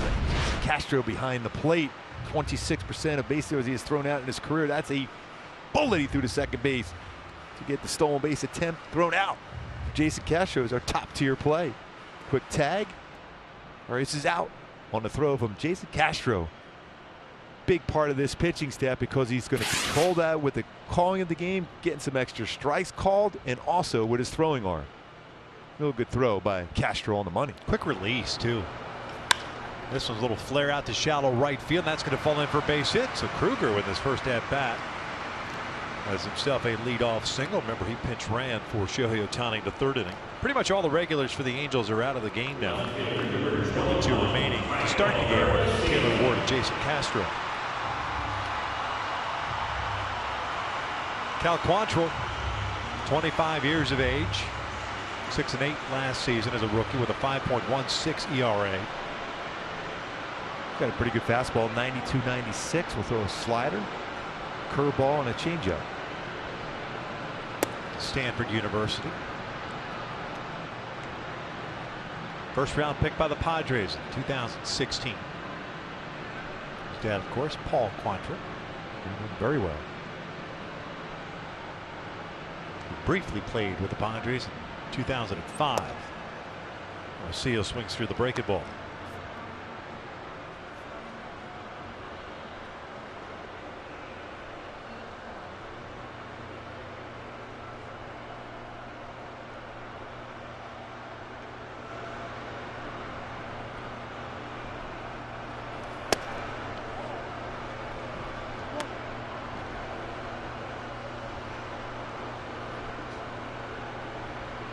Starter for the San Diego Padres, Jared Lucchesi, 4 innings, 6 hits, 3 runs, 2 walks, and 5 strikeouts.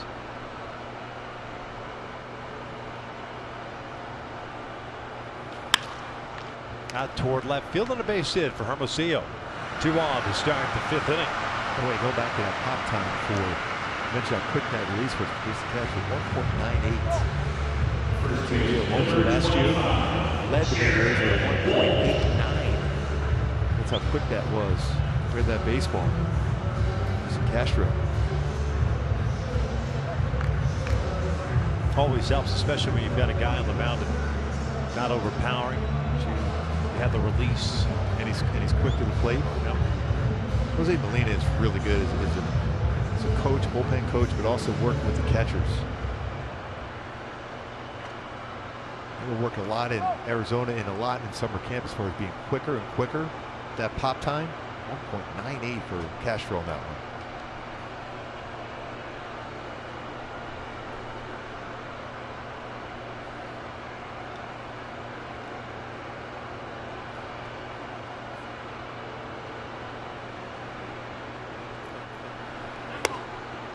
Breaking ball to Jared Walsh in for a strike.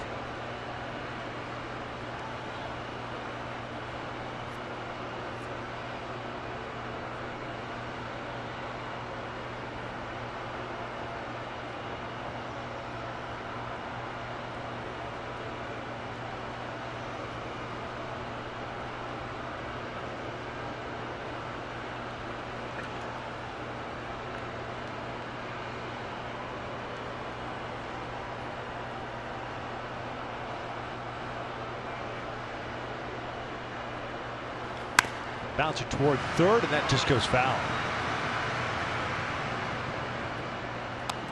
I think Arias was hoping to nab that ball, touch the base, and go across the diamond.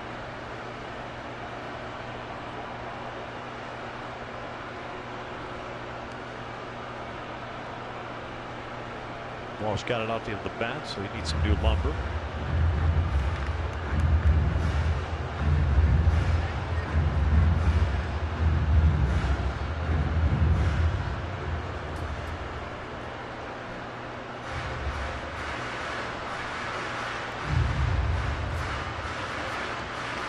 Just trying to make contact now behind the count here as well. 2 hits to start this inning.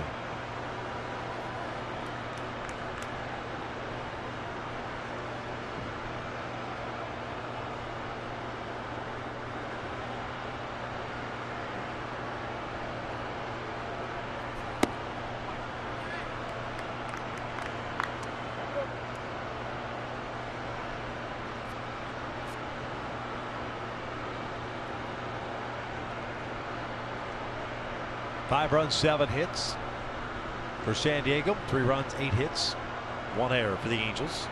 Bottom of the 5th inning. 2 on with nobody out. Line into center field, a base hit. Kruger was heading back to second. Wasn't sure what Tatis was playing, so he only advances to 90 feet. The bases are loaded. Good swings here. Angels this inning. 2 strike.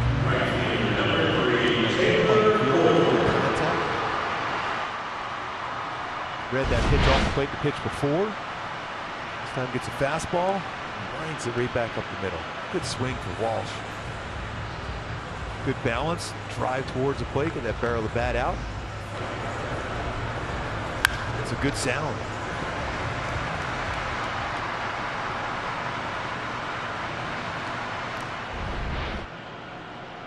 So Taylor Ward, the batter. A strikeout and a walk. Angels right fielder tonight.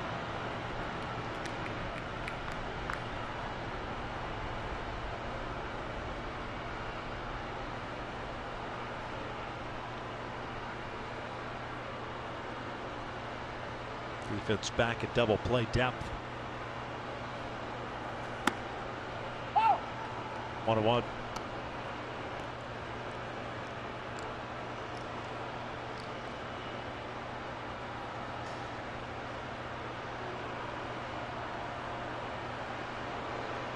Kruger standing at third base. Hermosillo at second. Walsh at first. Hard breaking ball.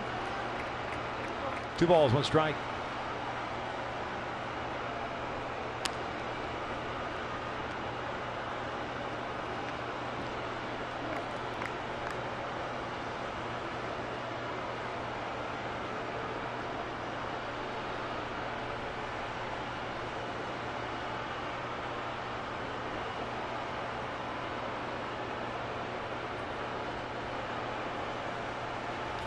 Jam shot toward short. Tatis will take it himself. He'll turn to double play. The run scores. And the Angels are down 5-4 now. Tough pitch for Ward too, especially when you're ahead of the count 2-1. That's a quality pitch by Quantrill. Throws a fastball, which you're looking for as a hitter, but he runs it in on the hands. Right on the trademark. One of those pitches too, as a hitter, it's even difficult getting out of the batter's box. A pretty easy routine double play turn. Difficult getting out of the batter's box, and you're chapped.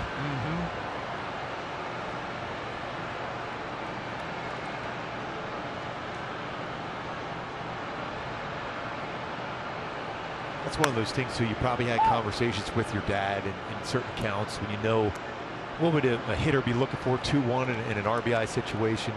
Same fastball, but don't go against that. Necessarily always throw a breaking ball. You can throw a fastball, but you got to run in on the hands because the hitter's going to be aggressive at the plate and expand the strike zone. He ran it in and jammed it for a double play. Big swing by Jason Castro. He's had a 1-for-2 night.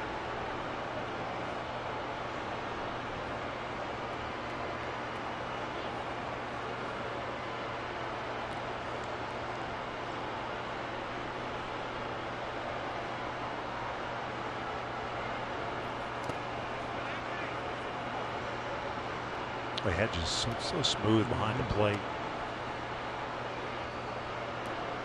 JSerra High School.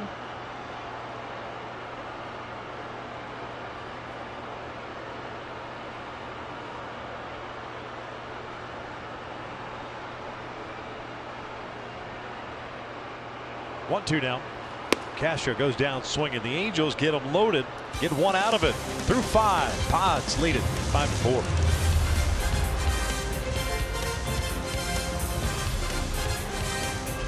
Angels trail 5-4, but it is time for our Halos at Home segment. Now, if you have been watching our broadcast the last 2 nights, then you know we want you, the fans, to be a big part of it by sending us your photos of how you're watching the games using hashtag Halos at Home. And last night looked like so much fun. Looked like you guys had family time, but my favorite was House Divided, celebrating Cam being 17 years cancer-free. So congratulations, Cam. And remember, Angel fans, keep sending us your photos every single night using hashtag Halos at Home. Victor? Thanks a lot, Alex. We appreciate it. All the pictures have been great. Yeah, that's really good. I hope we'll be able to continue that and get more and more as we get ready to kick off the opening day up in Oakland on Friday. Yeah. Kyle Keller takes over on the mound. 10 games last season with the Marlins. No record of 3.38 ERA. He's scheduled to get an inning of work tonight.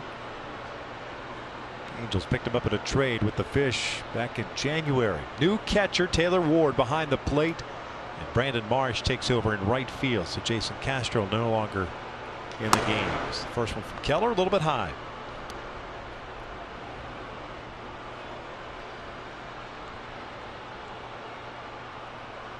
Keller, a good fastball. He's going to be 93, 97. So a curveball as well.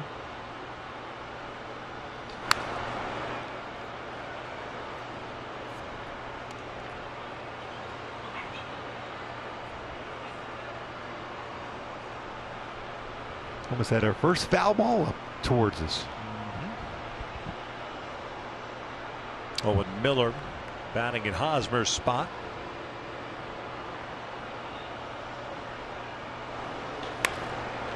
This one out of play on the right field side. 1 ball, 2 strikes.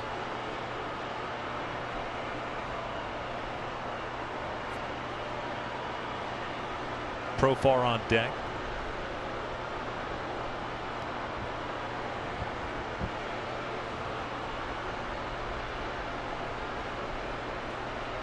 Try a high fastball here.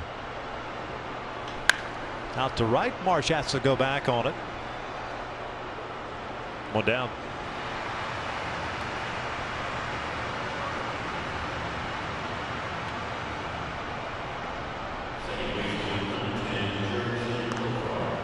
Keller, 27 years of age. At the high school in New Orleans, Jesuit High School. 18th round pick by the Marlins in 2015 out of Southeastern Louisiana State, or Southeastern Louisiana University, pardon me. That's in Hammond, Louisiana. Louisiana.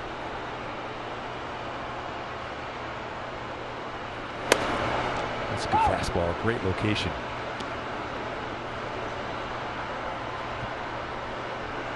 Been a reliever pretty much his entire professional career. 2 starts like an A-ball. Everything else has been out of the bullpen.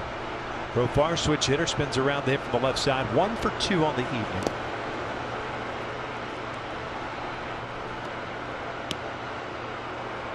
Ball and strike.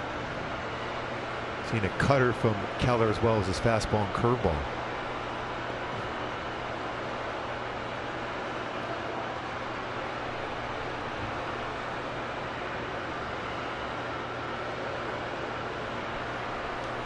There's some good depth in the bullpen now this season for the Angels. Some tough decisions for Joe Madden, Mickey Callaway, and Weiss to be able to determine the bullpen, who to keep, and the initial 30-man roster. We'll see on Friday.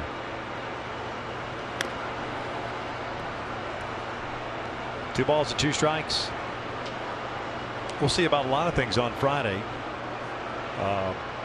Most pressing, probably a home facility for the Toronto Blue Jays. Yeah. They thought they were going to be able to play their home games at PNC Park, at least a good chunk of them. The state said no. They're still looking for a facility. The only thing they have going for them, they don't have a home game scheduled till I think what, the 29th or so. Fastball there to get swing and miss. And then there was a talk with the season starting on Friday. Good fastball there. Good target set by Ward behind the plate as well, and hit by Kelly.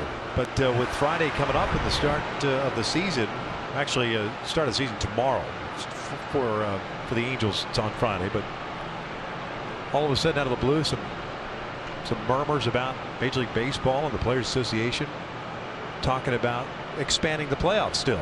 Like they've re-engaged apparently, at least as of earlier today. Now they would have to get that done before the season started, which is in a few hours, isn't it? Well, less than 24. Yeah.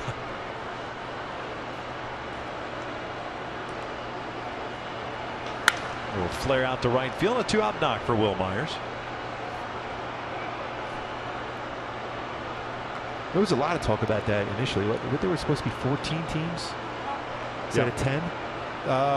Was it 16? 16. Just done. I always like extra teams in the playoffs. I remember when they first announced the wild card, there was like, we don't like that. Then the second wild card, but they've turned into some great games that play in with the wild card teams. And a number of the wild card teams have made and won the World Series as well. I think the Marlins got 2 World Championships, and they made it to wild card both times, right? Yes.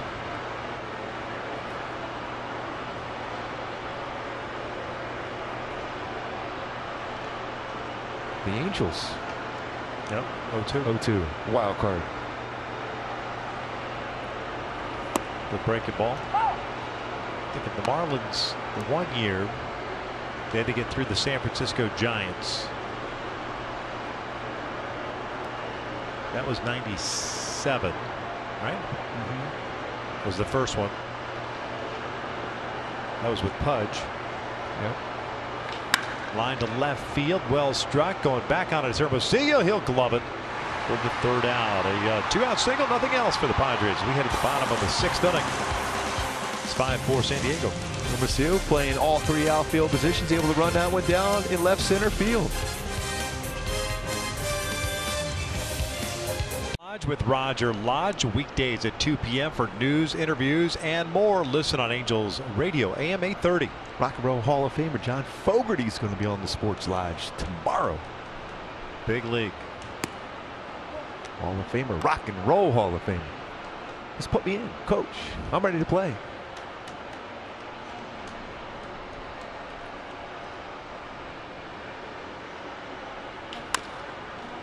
Soto chopper up the middle.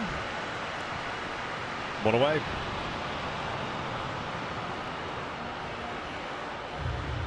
Cronenworth taking over for Tatis, making a nice play. Range on that one. Cronenworth. Off the bat, our angle looks like it's going to be a base hit. Tough time to throw him out. Got it out of the glove. The transfer very quick. A lot of momentum going towards first base, able to get Soto by a stride.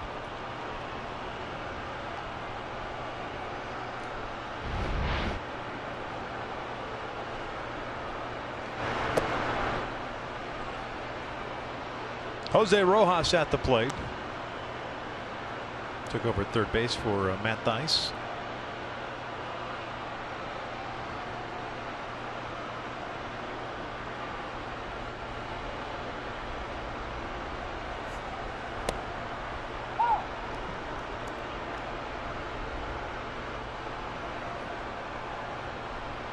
He ripped a double against the Padres 2 nights ago.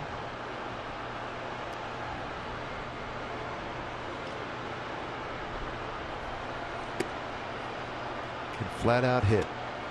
He's got good power to both left center and right center.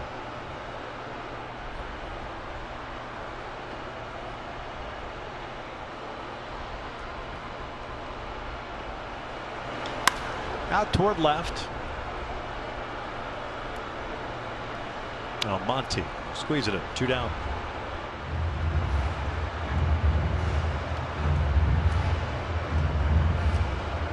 Quantrill's second inning of work. Able to run on 3 hits in his first frame. That was in the 5th.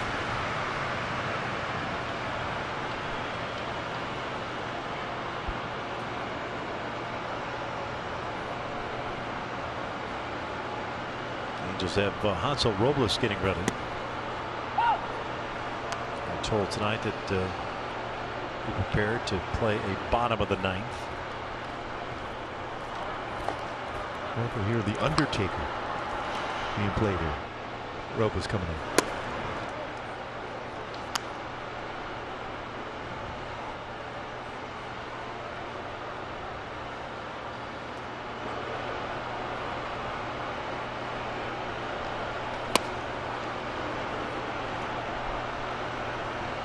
Ball and 2 strikes on Jam Jones. 0 for 1 as he struck out back in the 4th.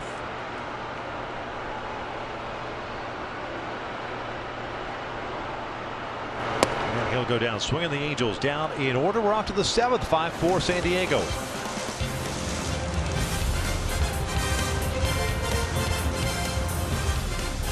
Nissan today for great offers on our most exciting Angels baseball on Fox Sports.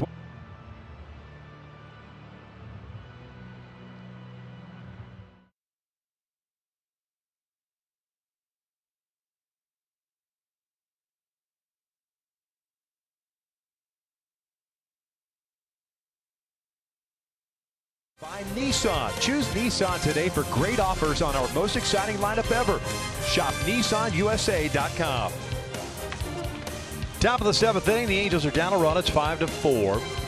Hansel Robles has come on in relief to get an inning of work against the San Diego Padres. Angels wrapping up their exhibition portion of the schedule of the summer camp tonight. Have an off day tomorrow. We'll travel to Northern California, take on the Oakland Athletics beginning on Friday night. 23 saves for Robles last year, 71 games. He's going to face 8-9-1. Grisham, Hedges, and Cronenworth. Started to believe in himself, trusting his fastball. Change up, excellent. Same thing with his breaking ball, was thrown out more effectively. You bring your own rosin bag out for each individual pitcher.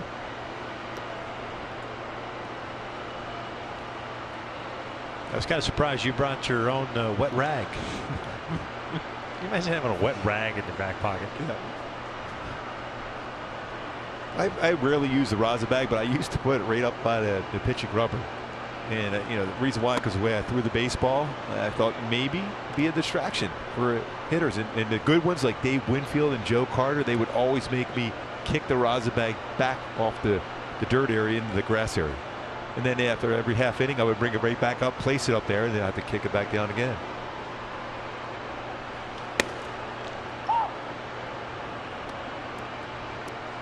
Of course you would. Anything for an edge. Yes. Where's Aerosmith would say, living on the edge. Living on the edge. That was last offseason, by the way. Yeah, I know. I went to that concert too in Vegas. That was incredible. That was 2 days after the regular season ended for me. I felt like it was Tuesday night. Yeah, 200 years ago. Does. It really does. It's crazy. 2 balls, 1 strike.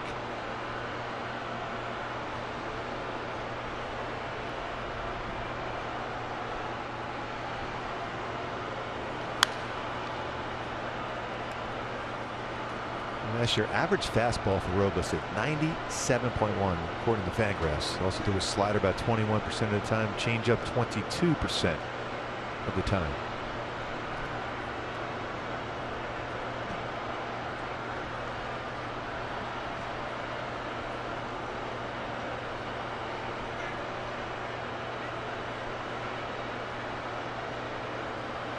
Quick pitch fouled off.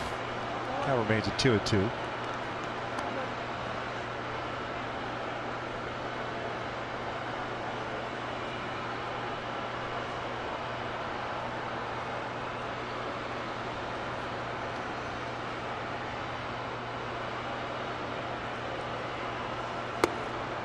a good changeup. That's a pretty good take. Knowing when you have to deal with an upper 90s fastball.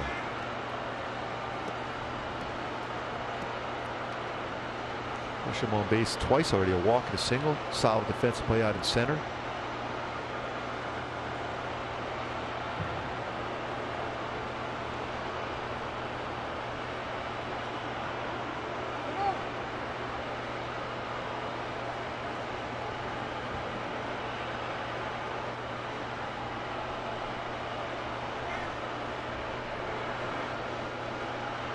Walk and a single with a run scored for the Padres center fielder. Tried to call timeout again. So now I'll just swing the bat instead.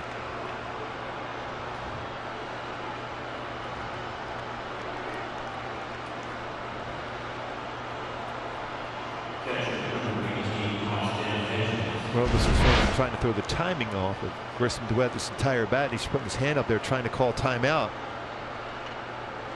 And they quickly got back and shortened up his swing and hits a base hit right center. Got a changeup. And a little bat flip and a look at it, Robles.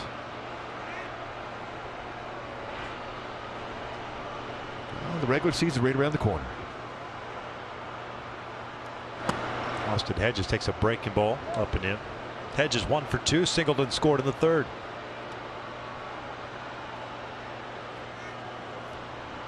Pinch runner Olivares, whom we saw in right field 2 nights ago.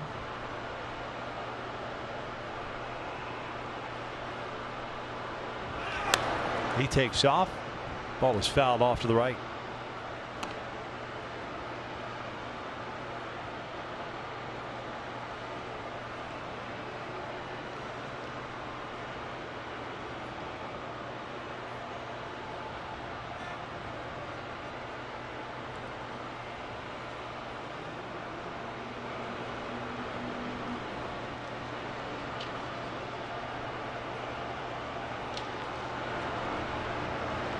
Foul back. Part of the plate all speed pitch.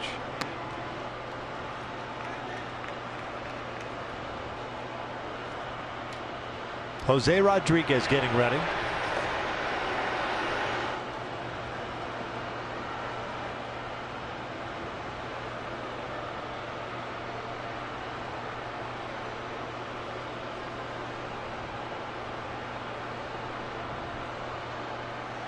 Cronenworth on deck. 1-2 now. Got him. 1 away. Challenger with a fastball, heart of the plate. The tombstone.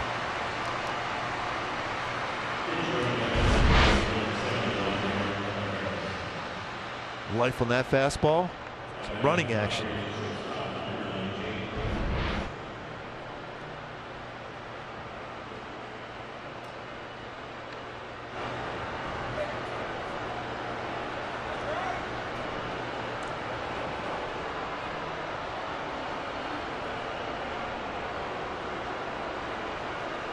Runner takes off, and a bouncer to Walsh is only placed to first.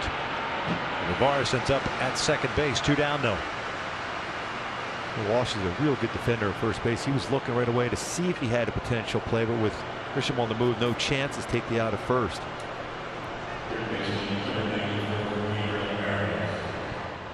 Gabriel Arias coming up now. Singled at his first opportunity. That was in the 5th.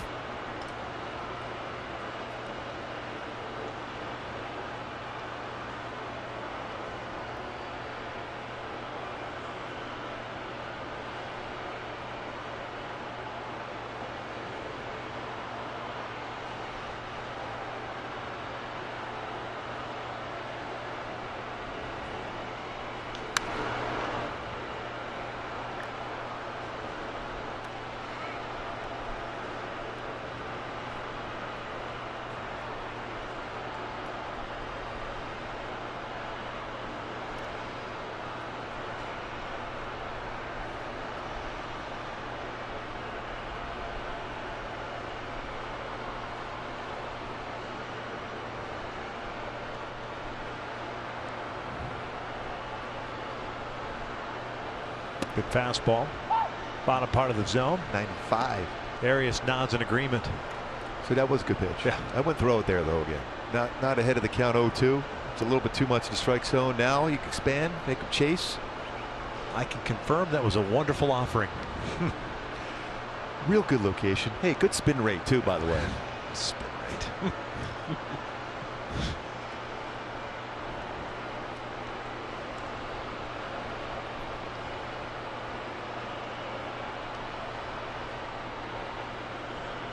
Got him with the off-speed pitch. Ward's got to throw down. The third out.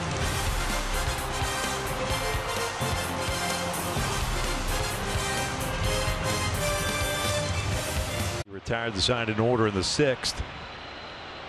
Adams, Kruger, and Hermosillo coming up for the Angels.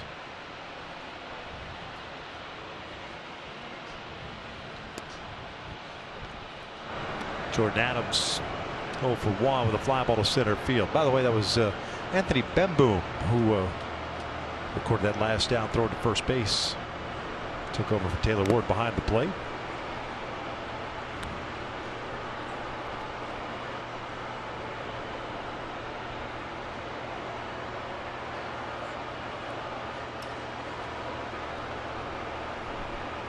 Fastball. Good spot. Misses. Doesn't get the call. 1-2. Going back to it, it's not a wasted pitch there. I mean, you're close enough to the strike zone. Now a hitter's going to have to be even more protective. And you'll get a swing like that because it was close enough. Hedges on to first base. 1 away. Now a quick word from Hyundai. The Hyundai Epic Summer Clearance. Visit your local Hyundai dealer or buyhyundai.com for details. Kruger comes out. This will be his second plate appearance. Singleton scored in the 5th inning.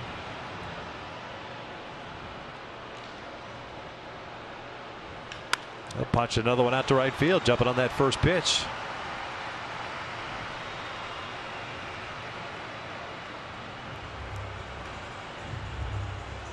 Been impressive. Staying back. By keeping your head down, keeping that shoulder in. Going inside out with that swing. Base hit. Second one. That's 3 hits for that third spot in the lineup. Shohei Ohtani had hit as well.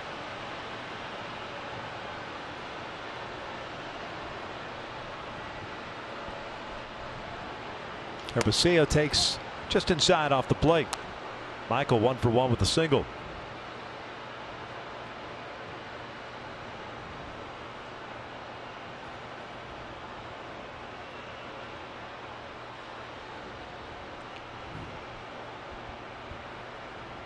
Pretty good lead for Kruger over at first base. Check in on him.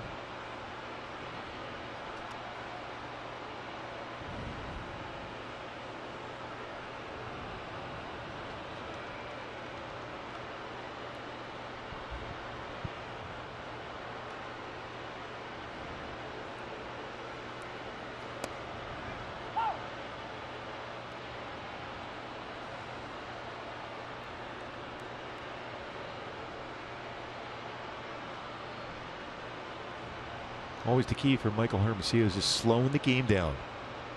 A lot of talent.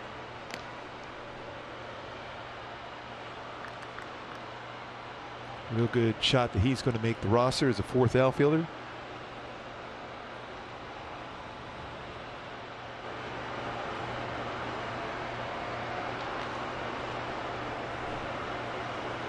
Slider misses. 2 balls, 1 strike.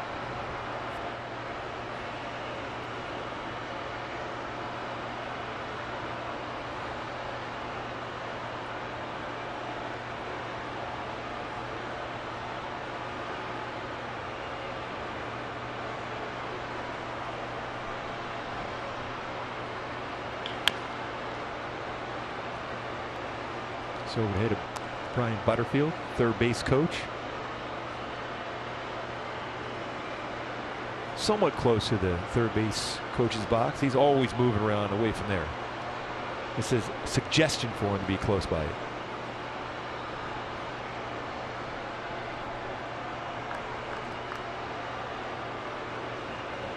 2 balls, 2 strikes, 1 out. We're the 7th.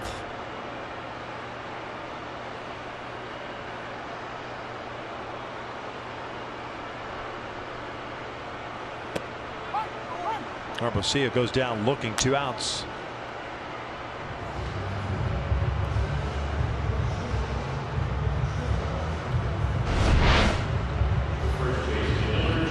An all-speed pitch, got a fastball. Normally that's a spot for Mike Arbocia, but he's looking. He thought all speed. That's a frustrated look, knowing that he had a fastball that he can drive, but was looking for another pitch.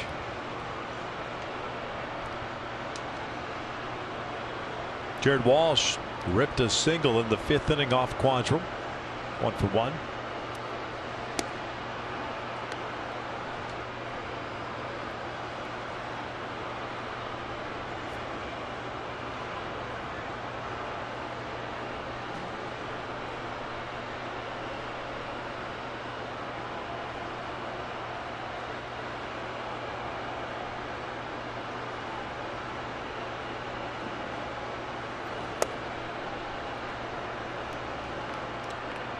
Ten hits tonight for the Angels in their final tune-up. As the starters got three innings or thereabouts in. A couple of turns at the plate. Albert not in the lineup, but it was still amazing when we talk about it. 70 home runs in his career in spring training games for Albert. He hit a home run last night against McGee at Dodger Stadium.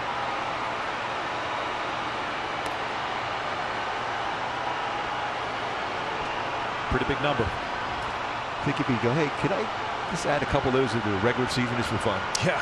If you got as many as he has, maybe sometimes, hey, it's 656. Nice. Yeah, just take a few of them.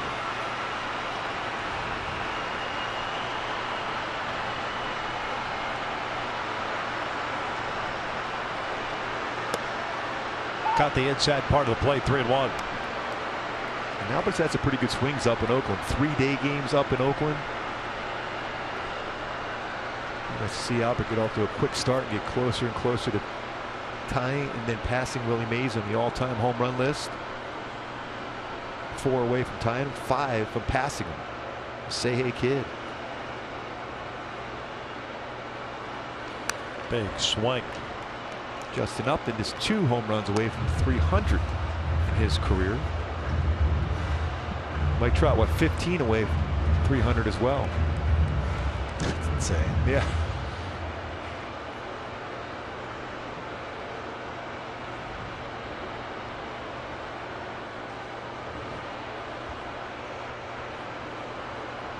Kruger's going to take off on the pitch with 2 outs and a full count. Dribble foul.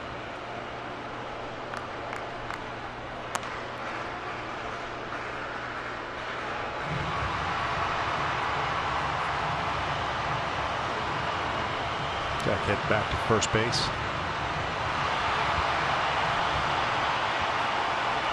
Opening day tomorrow. Yes. Pretty good pitching matchup. Scherzer and Garrett Cole. Kershaw on the mound for the Dodgers against the Giants as well. Some Cy Youngs.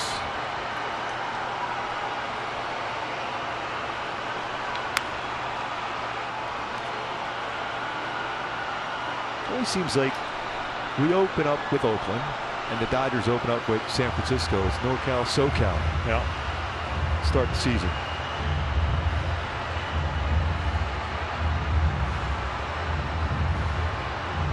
What the 2021 campaign, if it goes off without a hitch and everything's so-called normal, the Angels will open at home. Feels like that's been a long time since that happened. Was it the White Sox? Let's see. I don't remember. I barely got this schedule down, let alone next year. Let's see. See if that. Yes. White Sox. White Sox, huh? 3-2, little number out to shallow right center field with Kruger on the move. He gets to third base easily. And Brian Butterfield was running all the way down the line to see if that baseball was fielded quickly in the outfield because he was going to think about sending him home. I think Butterfield was almost going to score.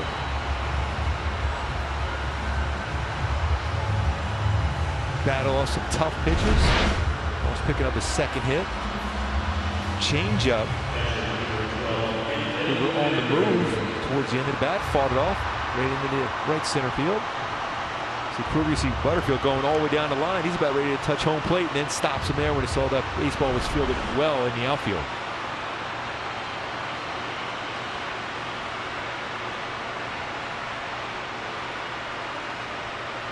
Anthony Bemboom, first plate appearance.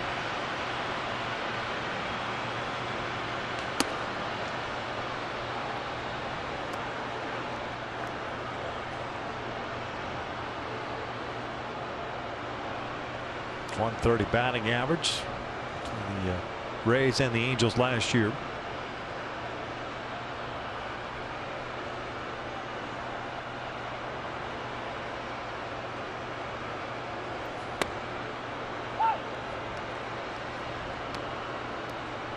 A lot of those pitches called to strike the last couple of nights, just off the plate.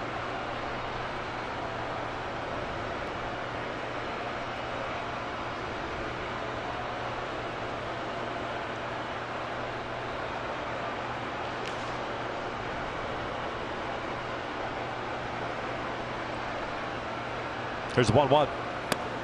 Good off speed. Good assortment of secondary pitches for Quantrill as well as good fastball. Does he remind you at all like his dad? Yeah, a little bit. Even his delivery.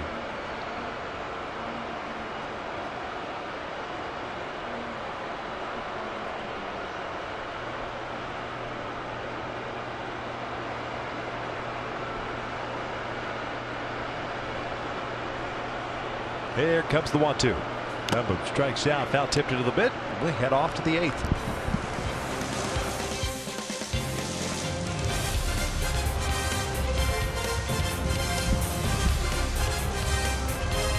Healthcare and youth programs throughout the community. For more information on the Angels Baseball Foundation, visit angels.com/community.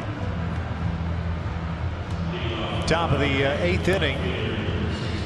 Cables are down a run, and Jose Rodriguez takes over on the mound. He's scheduled to pitch the last 2 innings tonight. 9 games. Threw the ball well for the Angels.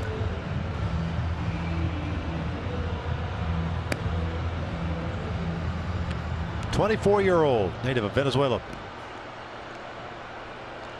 Bullpens are going to be so big this season for every team. Especially that bridge to get from the starter. You may see him go 5 or 6 innings that first time or two through the rotation and then get to the closer.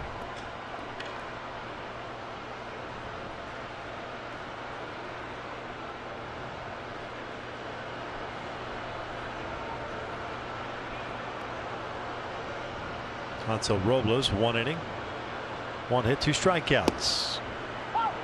Almonte looks at a strike.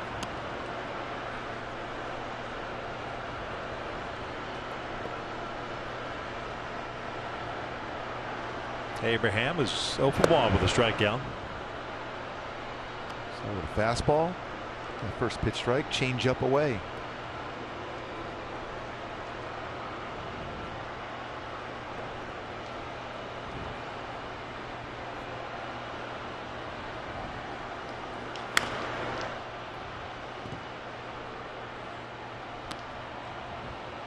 Angels scored a run in the bottom of the 2nd inning. The Padres dropped a 5 spot in the 3rd.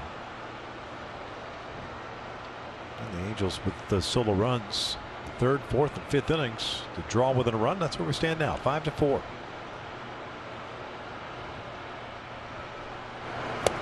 Almonte goes down swinging for the first down.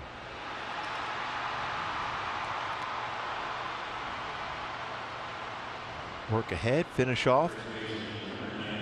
Secondary pitch right on the outside corner, no contact made.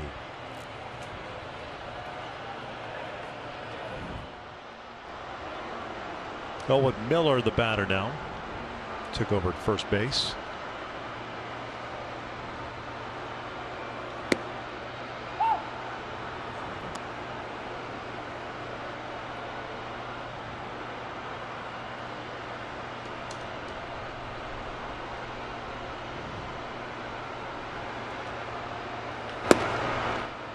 0-2. We've seen that aggressive pitching by Rodriguez, attacking the strike zone, working in. Counts 0-2. Both batters.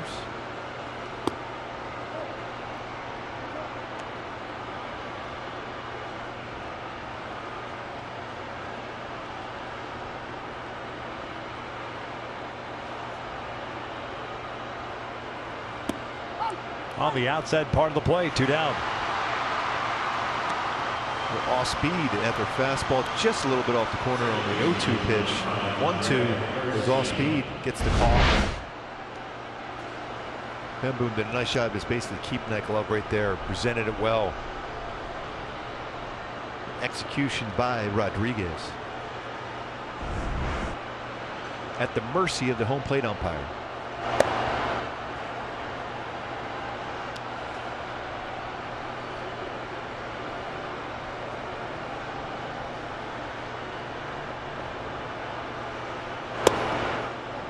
Greg Garcia's first plate appearance, taking over at second base for Profar. 248 average last year.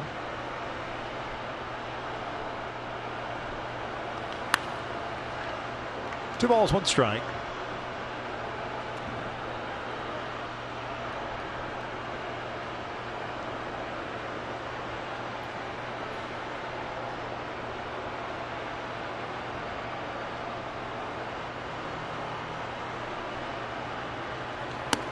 Three one.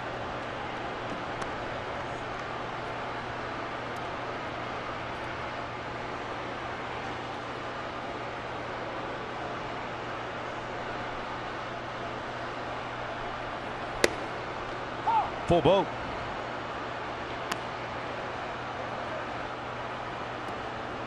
Halos at the bottom third of their order coming up.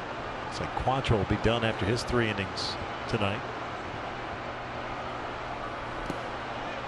And a walk with 2 outs.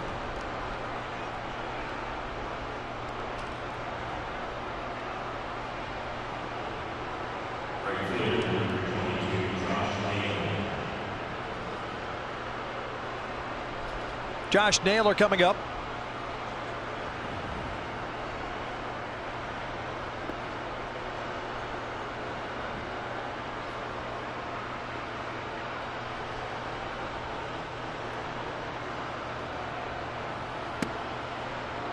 Rodriguez has been with the Angels organization since 2012.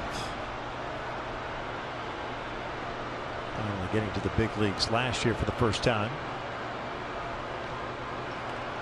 But time last year between AA and AAA before pitching in those 9 games with the Halos.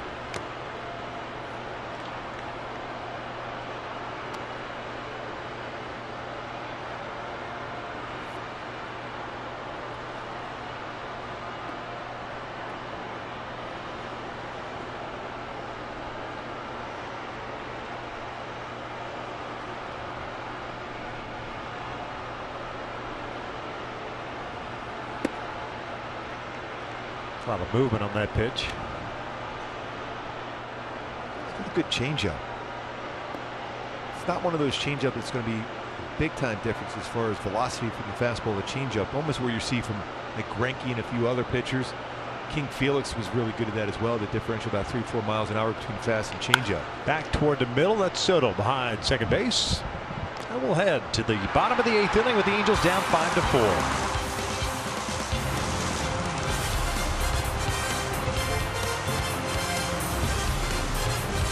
Angels Live presented by Nissan. Lots of stuff to talk about with the final tune-up game, Jose, here tonight, but we're going to focus right now on Patrick Sandoval and Andrelton Simmons. And why not? Well, Sandoval, by the way, you know, coming back and getting his stamina back. The Padres just put so much pressure on him in 1 inning that you could see he was always running out of breath, but they made him go out there and fill his position, make pitches. 1 bad inning cost him, but overall stuff-wise, he was fun. And Simba, presence, bottom of the lineup. You know what? All welcome for number 27 batting second. You're going to need that presence all season long. The two of us, like the rest of you, can't wait for Friday. Right now, let's bring it on home. Here's Victor and Gooby. Thanks a lot, fellas. Luis Perdomo takes over on the mound for the San Diego Padres. Right-hander takes over for Quantrill. Ended up going 3 innings, striking out 5 and allowing a run.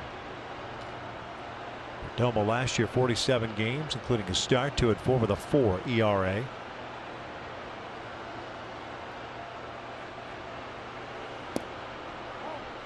Missed it. This is Marsh's first plate appearance of the evening.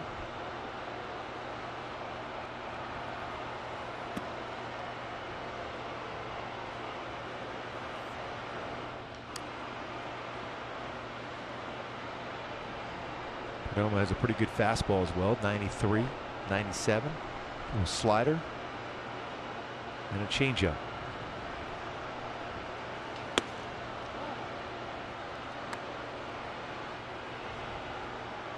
Three balls and one strike.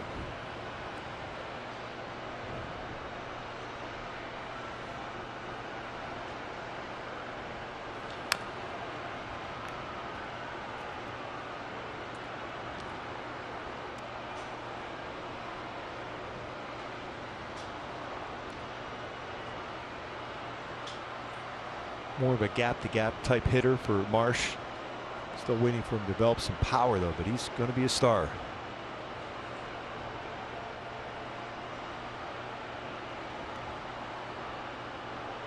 Great 2, and that missed inside. Leadoff walk.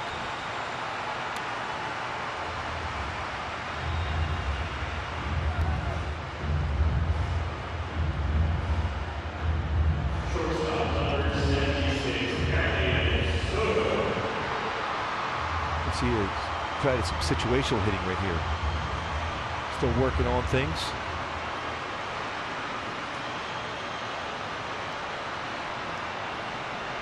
Sometimes you might see a step off throw over to see if anything's on. There goes Marsh. Soto, a swing and a miss, and throw down, and not a good one. I think Hedges may have slipped a little bit. Big jump by Marsh and first slide.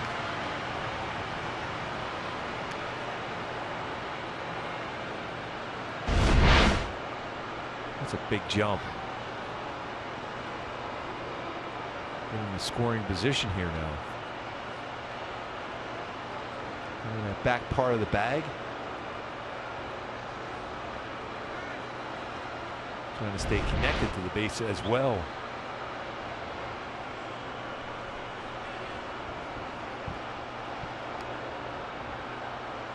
That's not Austin Hedges behind the plate. It's one of those things, the last couple nights of frustration, not able to get those bunts down. Luis Torrens, by the way, is behind the plate.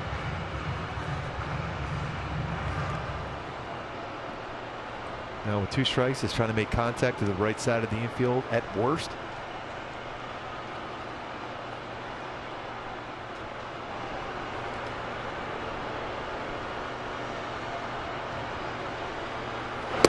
Breaking ball in for a strike. 1 down.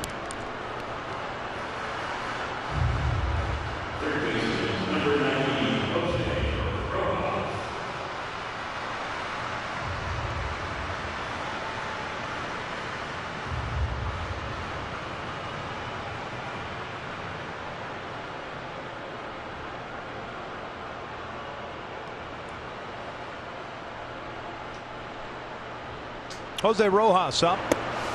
Fly ball to left field in his first AB. That was in the 6th inning. Jose Rodriguez will come back out to pitch the 9th.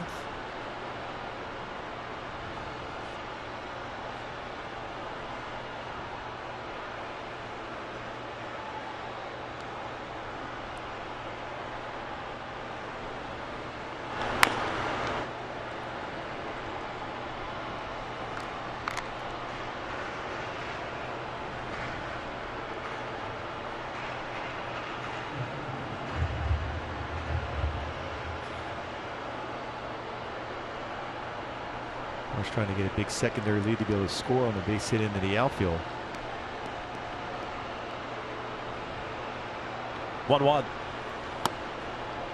He's got some life in that fastball upstairs. I'm just getting ready to say that. He's not afraid to throw it in on left. He's trying to run it back in that so-called front door.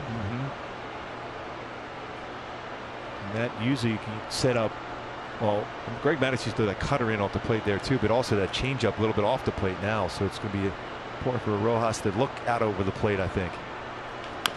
Off-speed pitch, rolled foul. And he got that off-speed pitch away. Nice job of fouling off a pitcher's pitch.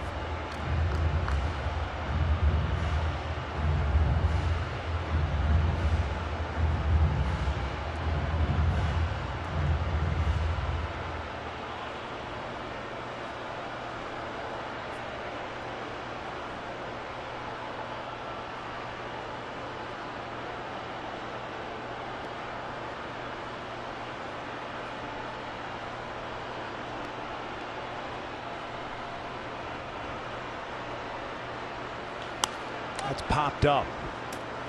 Playable into foul territory. 2 down.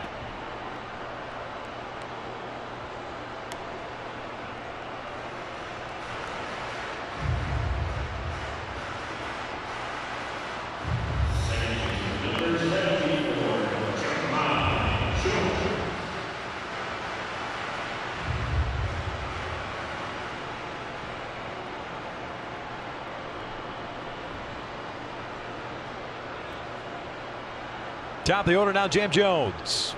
0 for 2 with a couple of strikeouts.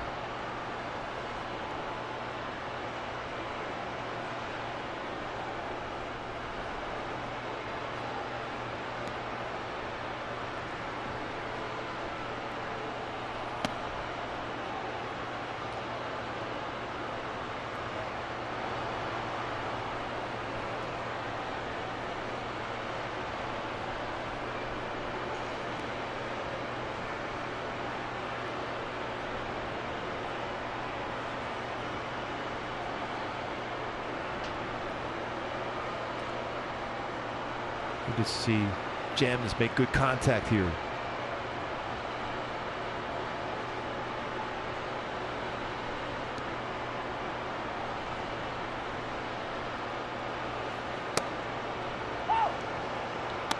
Break your ball. Backed up. Caught the inside part of the plate.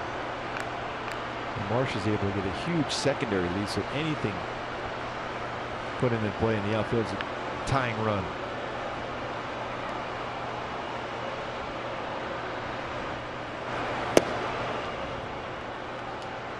That'll do it. The Angels down here leaving a man in score position ahead of the 9th.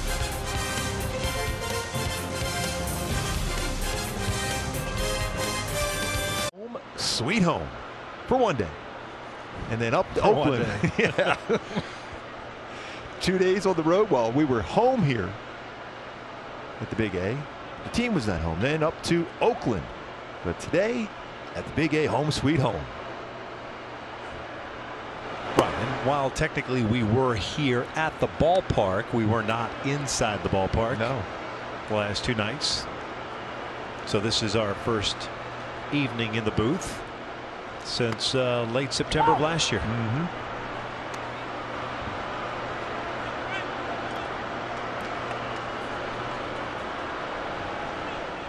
It is a great view. We have probably the best. Yeah. I would concur.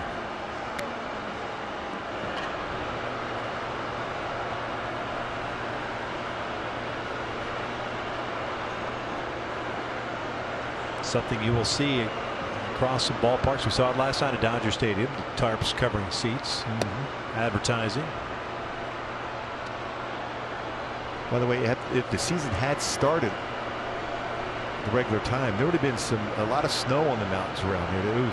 We had a lot of rain, some snow. It was green. It was beautiful. Late rain and snow. I thought this weather here is still a little odd for middle of July. Yeah, we had a hot stretch there about 2 weeks ago. Yeah, really, really hot. At least up in the valley and stuff. Down here as well, even towards the beach in Orange County was warm.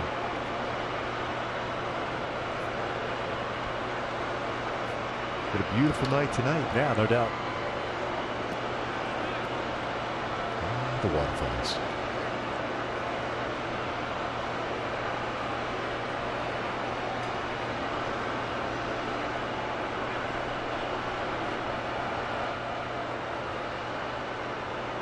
2-2 now.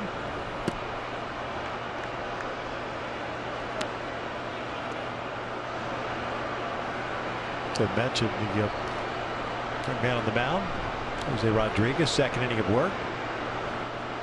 24 years of age. He's lifted out toward left center field.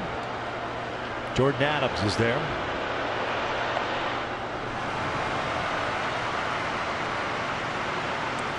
One down. Tony La Russa down there in the spot. Whole game. With the Angels this year, first year with the Angels. Should I yell down at him, see if he'll look up? Yeah.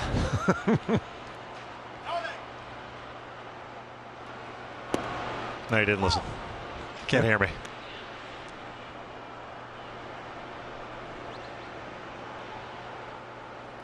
He's locked in, man. He is locked in. He's locked in. Yes. He's drowned out by the crowd noise. Hall of Famer.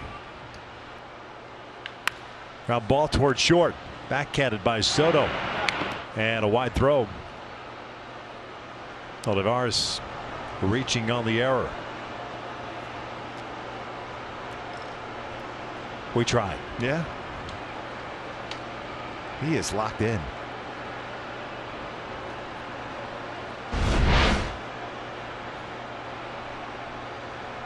So on the backhand has some time, but that throw running towards the runner going down the line, and Walsh very good at first base, but it's one of those plays, a very difficult one.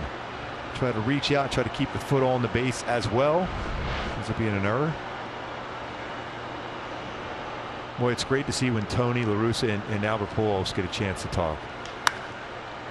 So down the line, slicing toward the seats. Marsh, he's going to run out of room. Played the carom well. Yes, he did. But he would have made a great highlight player back in the day. No cesta needed. No. Highlight. Where did that sport go? Just gone. I saw it quite a few times in Florida. I know that. Well, it's one of the biggest rackets of all time. Yes. Maybe that's why it's gone. Could be.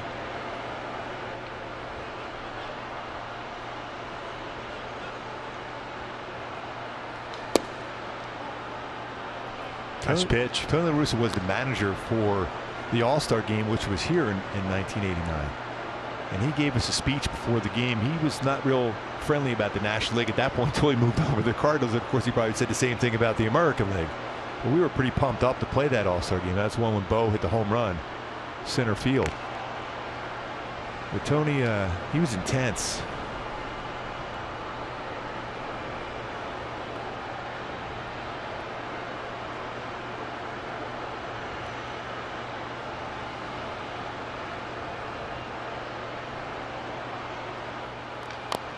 A little bouncer foul.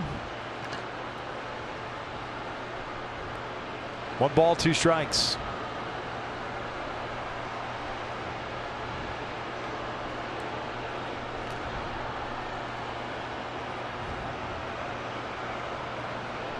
He is still writing down there, by the way. He's working hard. I think he's just trying to avoid us. Yeah. If I stay busy, yeah, keep ignoring them. Have somebody just pretend to call him on a cell phone. Hey, yeah, they're bugging you.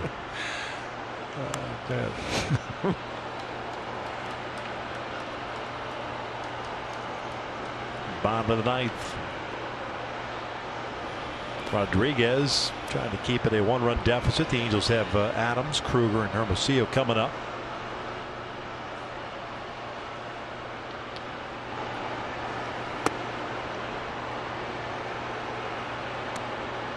Tried to run that fastball up.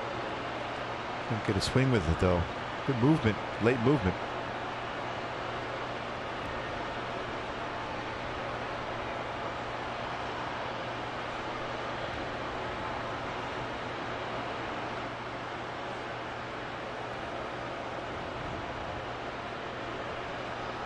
Pulled foul.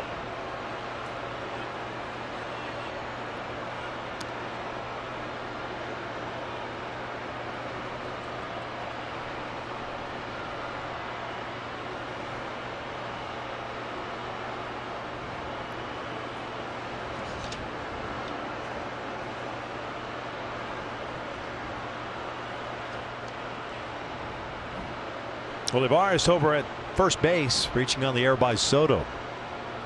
Torres bouncing one to short. Soto to Jam Jones on to first. A inning-ending double play. We'll head to the bottom of the 9th inning. Halos are down a run.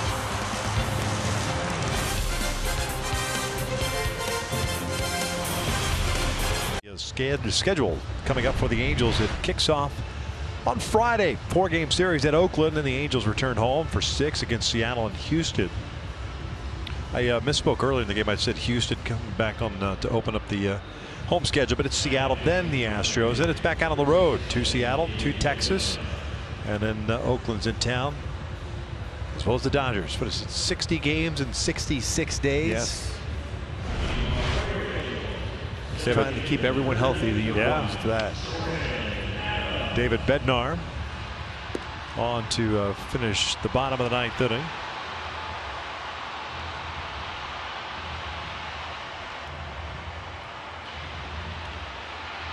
'35th round pick back in 2016 out of Lafayette College in Easton, PA. Pittsburgh guy. Yes. 25 years of age. Still not claiming I knew you were going to do that. Eastern Ohio folk. Yeah, Ohio. Jordan Adams. 0 for 2.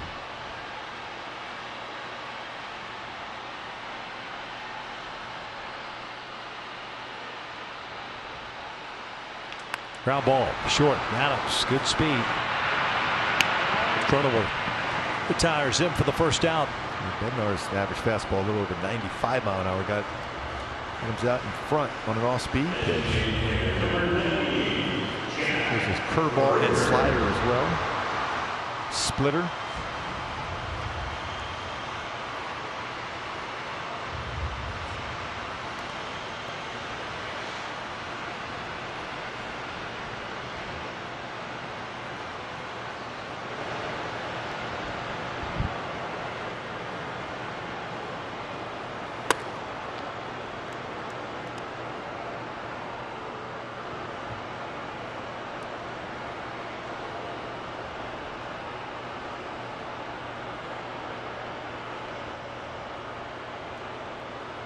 Kruger 2 for 2 tonight. Couple of singles.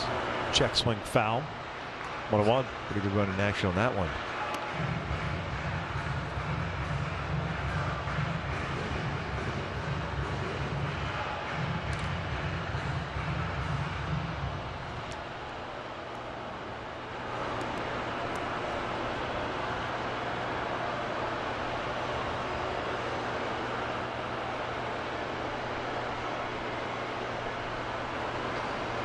Breaking ball. Now back. Very difficult to stay back. It's 77 mile an hour breaking ball. If you could just stay back enough, that would have been right into the swing path for Kruger to drive it.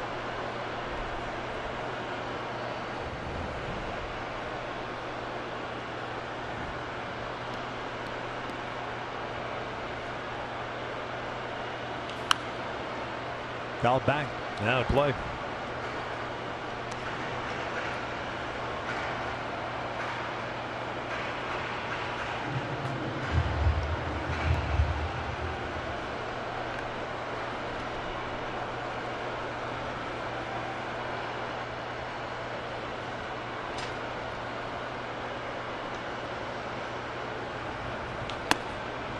Two down.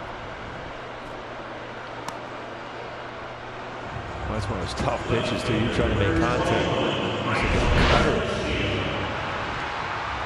It might have even been a split. It stayed upstairs and just tried to foul it off, and hopefully okay on the swing. That's one of those uncomfortable swings where you're not quite committed and you try to stop.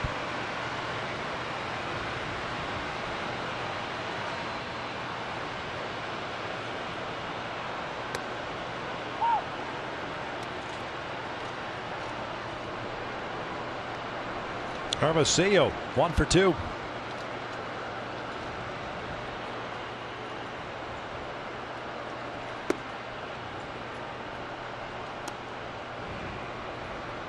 Just like that, summer camp is coming to an end. Yeah. I think the fellas are ready. The season to start, and have been for a while.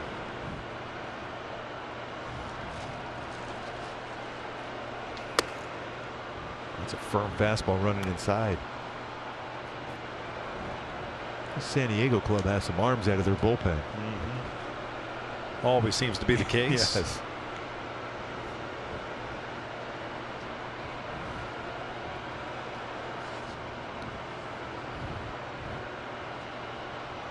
One, two. Fouled back. Good rip.